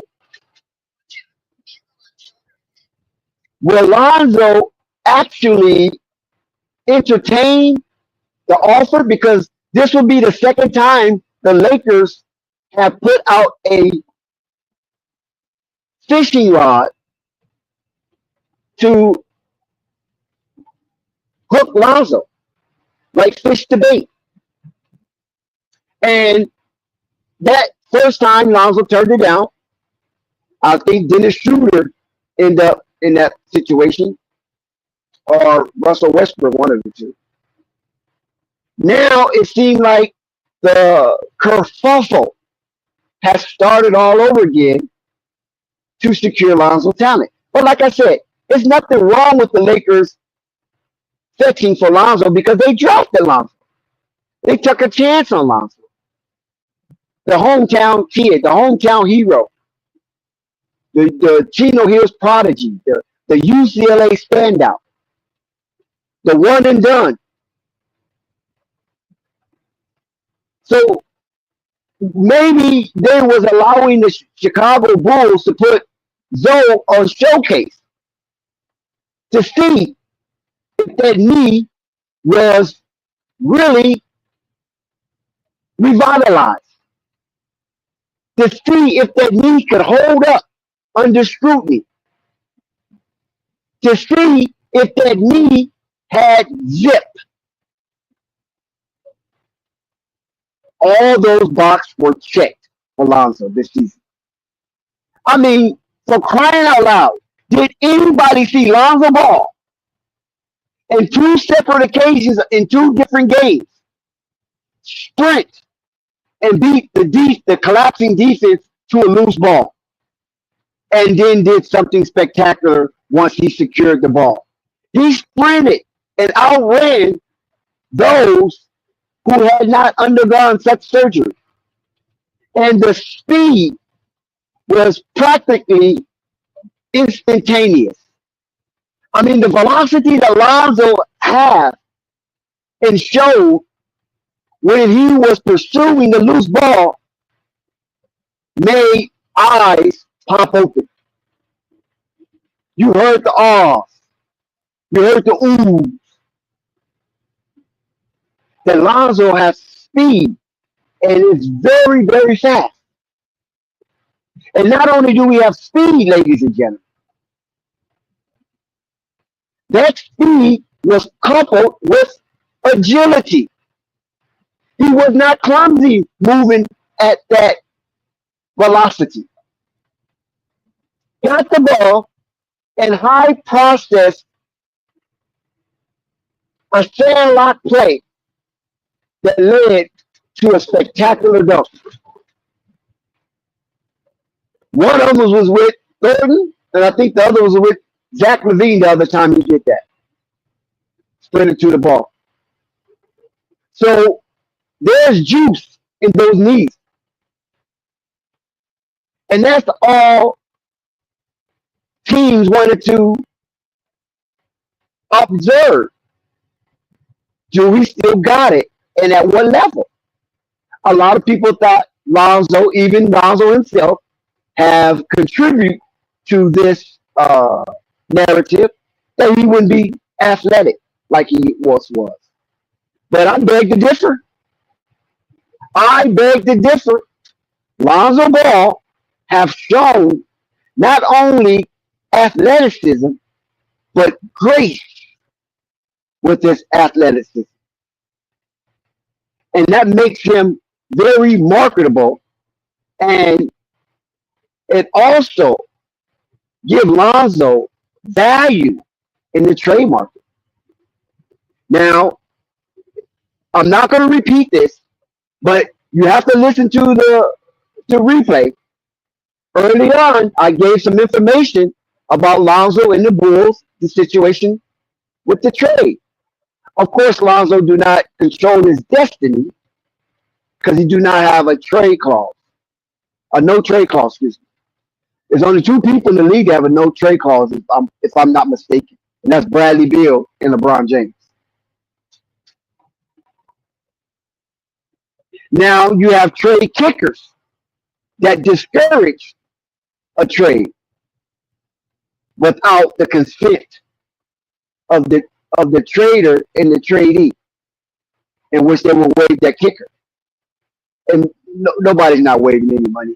Nobody's leaving any money on the table right now. Not in this topsy-turvy economy. So Lonzo do not have control over his destiny, but with injuries have hit the Bulls, and Lonzo has curated in the absence of those injuries, and his floor generalship has been very impressive. I do not see the Bulls putting Lonzo up aggressively in this year's trade market. But as we know in the NBA, things can change, and things can change rapidly. So I will not rule out Lonzo not moving on from the Bulls. I will not rule that out. But as it is right now, December 17th, 2024, the Bulls are highly impressed with Lonzo Ball curating the floor as a floor general in the absence of Zach LaVine, Josh Giddey, and others. So the value of Lonzo has went up. Yesterday's price is not today's price, and whatever Lonzo whispered in Melo's ear behind the steel curtain is still a mystery, and we don't know if it's connected to the big baller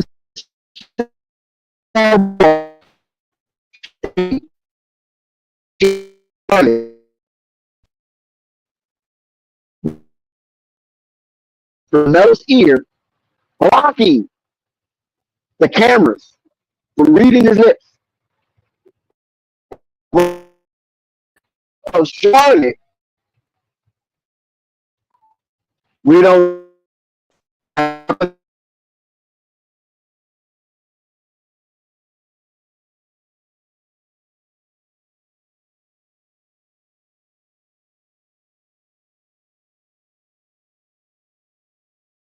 Will that come into fruition? Speaking about one of his sons, I don't know. It would be pure speculation, conjecture on anybody's part. Because when I inquired, I did not get a positive go on Lonzo moving to the Charlotte Hornets. Maybe that's intentional. Maybe they don't want nobody to be privy to that information right now. I also asked about LeVar in Charlotte. What the hell is going on? That is also in a non-disclosure agreement. So there's a lot of things swirling around LaMelo Ball, his pops, Lonzo Ball. We don't know much what's going on with Jello. It seemed like the push from Big Baller Brand and LiAngelo Ball kind of stimmered because LiAngelo Ball is having babies. So he's a two-time dad right now. So his priorities have changed a bit when it comes to pursuing basketball. He can say whatever he wants to say out of his mouth. Yeah, I'm looking, I'm waiting. I'm waiting on that call, the G League, all this other announcements, vaguely as they are, because there's no details to nothing Jello is saying right now. But one thing that has been detailed with LiAngelo is that he's a baby maker and his sperm count is strong. That we do know. So hopefully we can get LiAngelo on the hardwood because time is ticking. Time is ticking. And if you notice, LaMelo Ball has yet to appear on the Way Show. If you notice, Big Baller Brand has yet to appear on the Way Show. And you would think, after having Zach LaVine, a powerful interview, you would think after having Onyeka Okongwu, powerful interview, and you would think most definitely coming off the heels of Angel Reese, sensational appearance and interview, that LaMelo Ball was somewhere near down the pipeline. LaMelo Ball has been committed to seriousness. He's trying his best, along with Anna Montana, to be looked upon and taken seriously in the NBA. He wants to shed the spiraling narratives that he's just all Hollywood. He's all symbol and no substance. He's doing his best to shed that. He's not outside. LaMelo is not outside. So, with that said,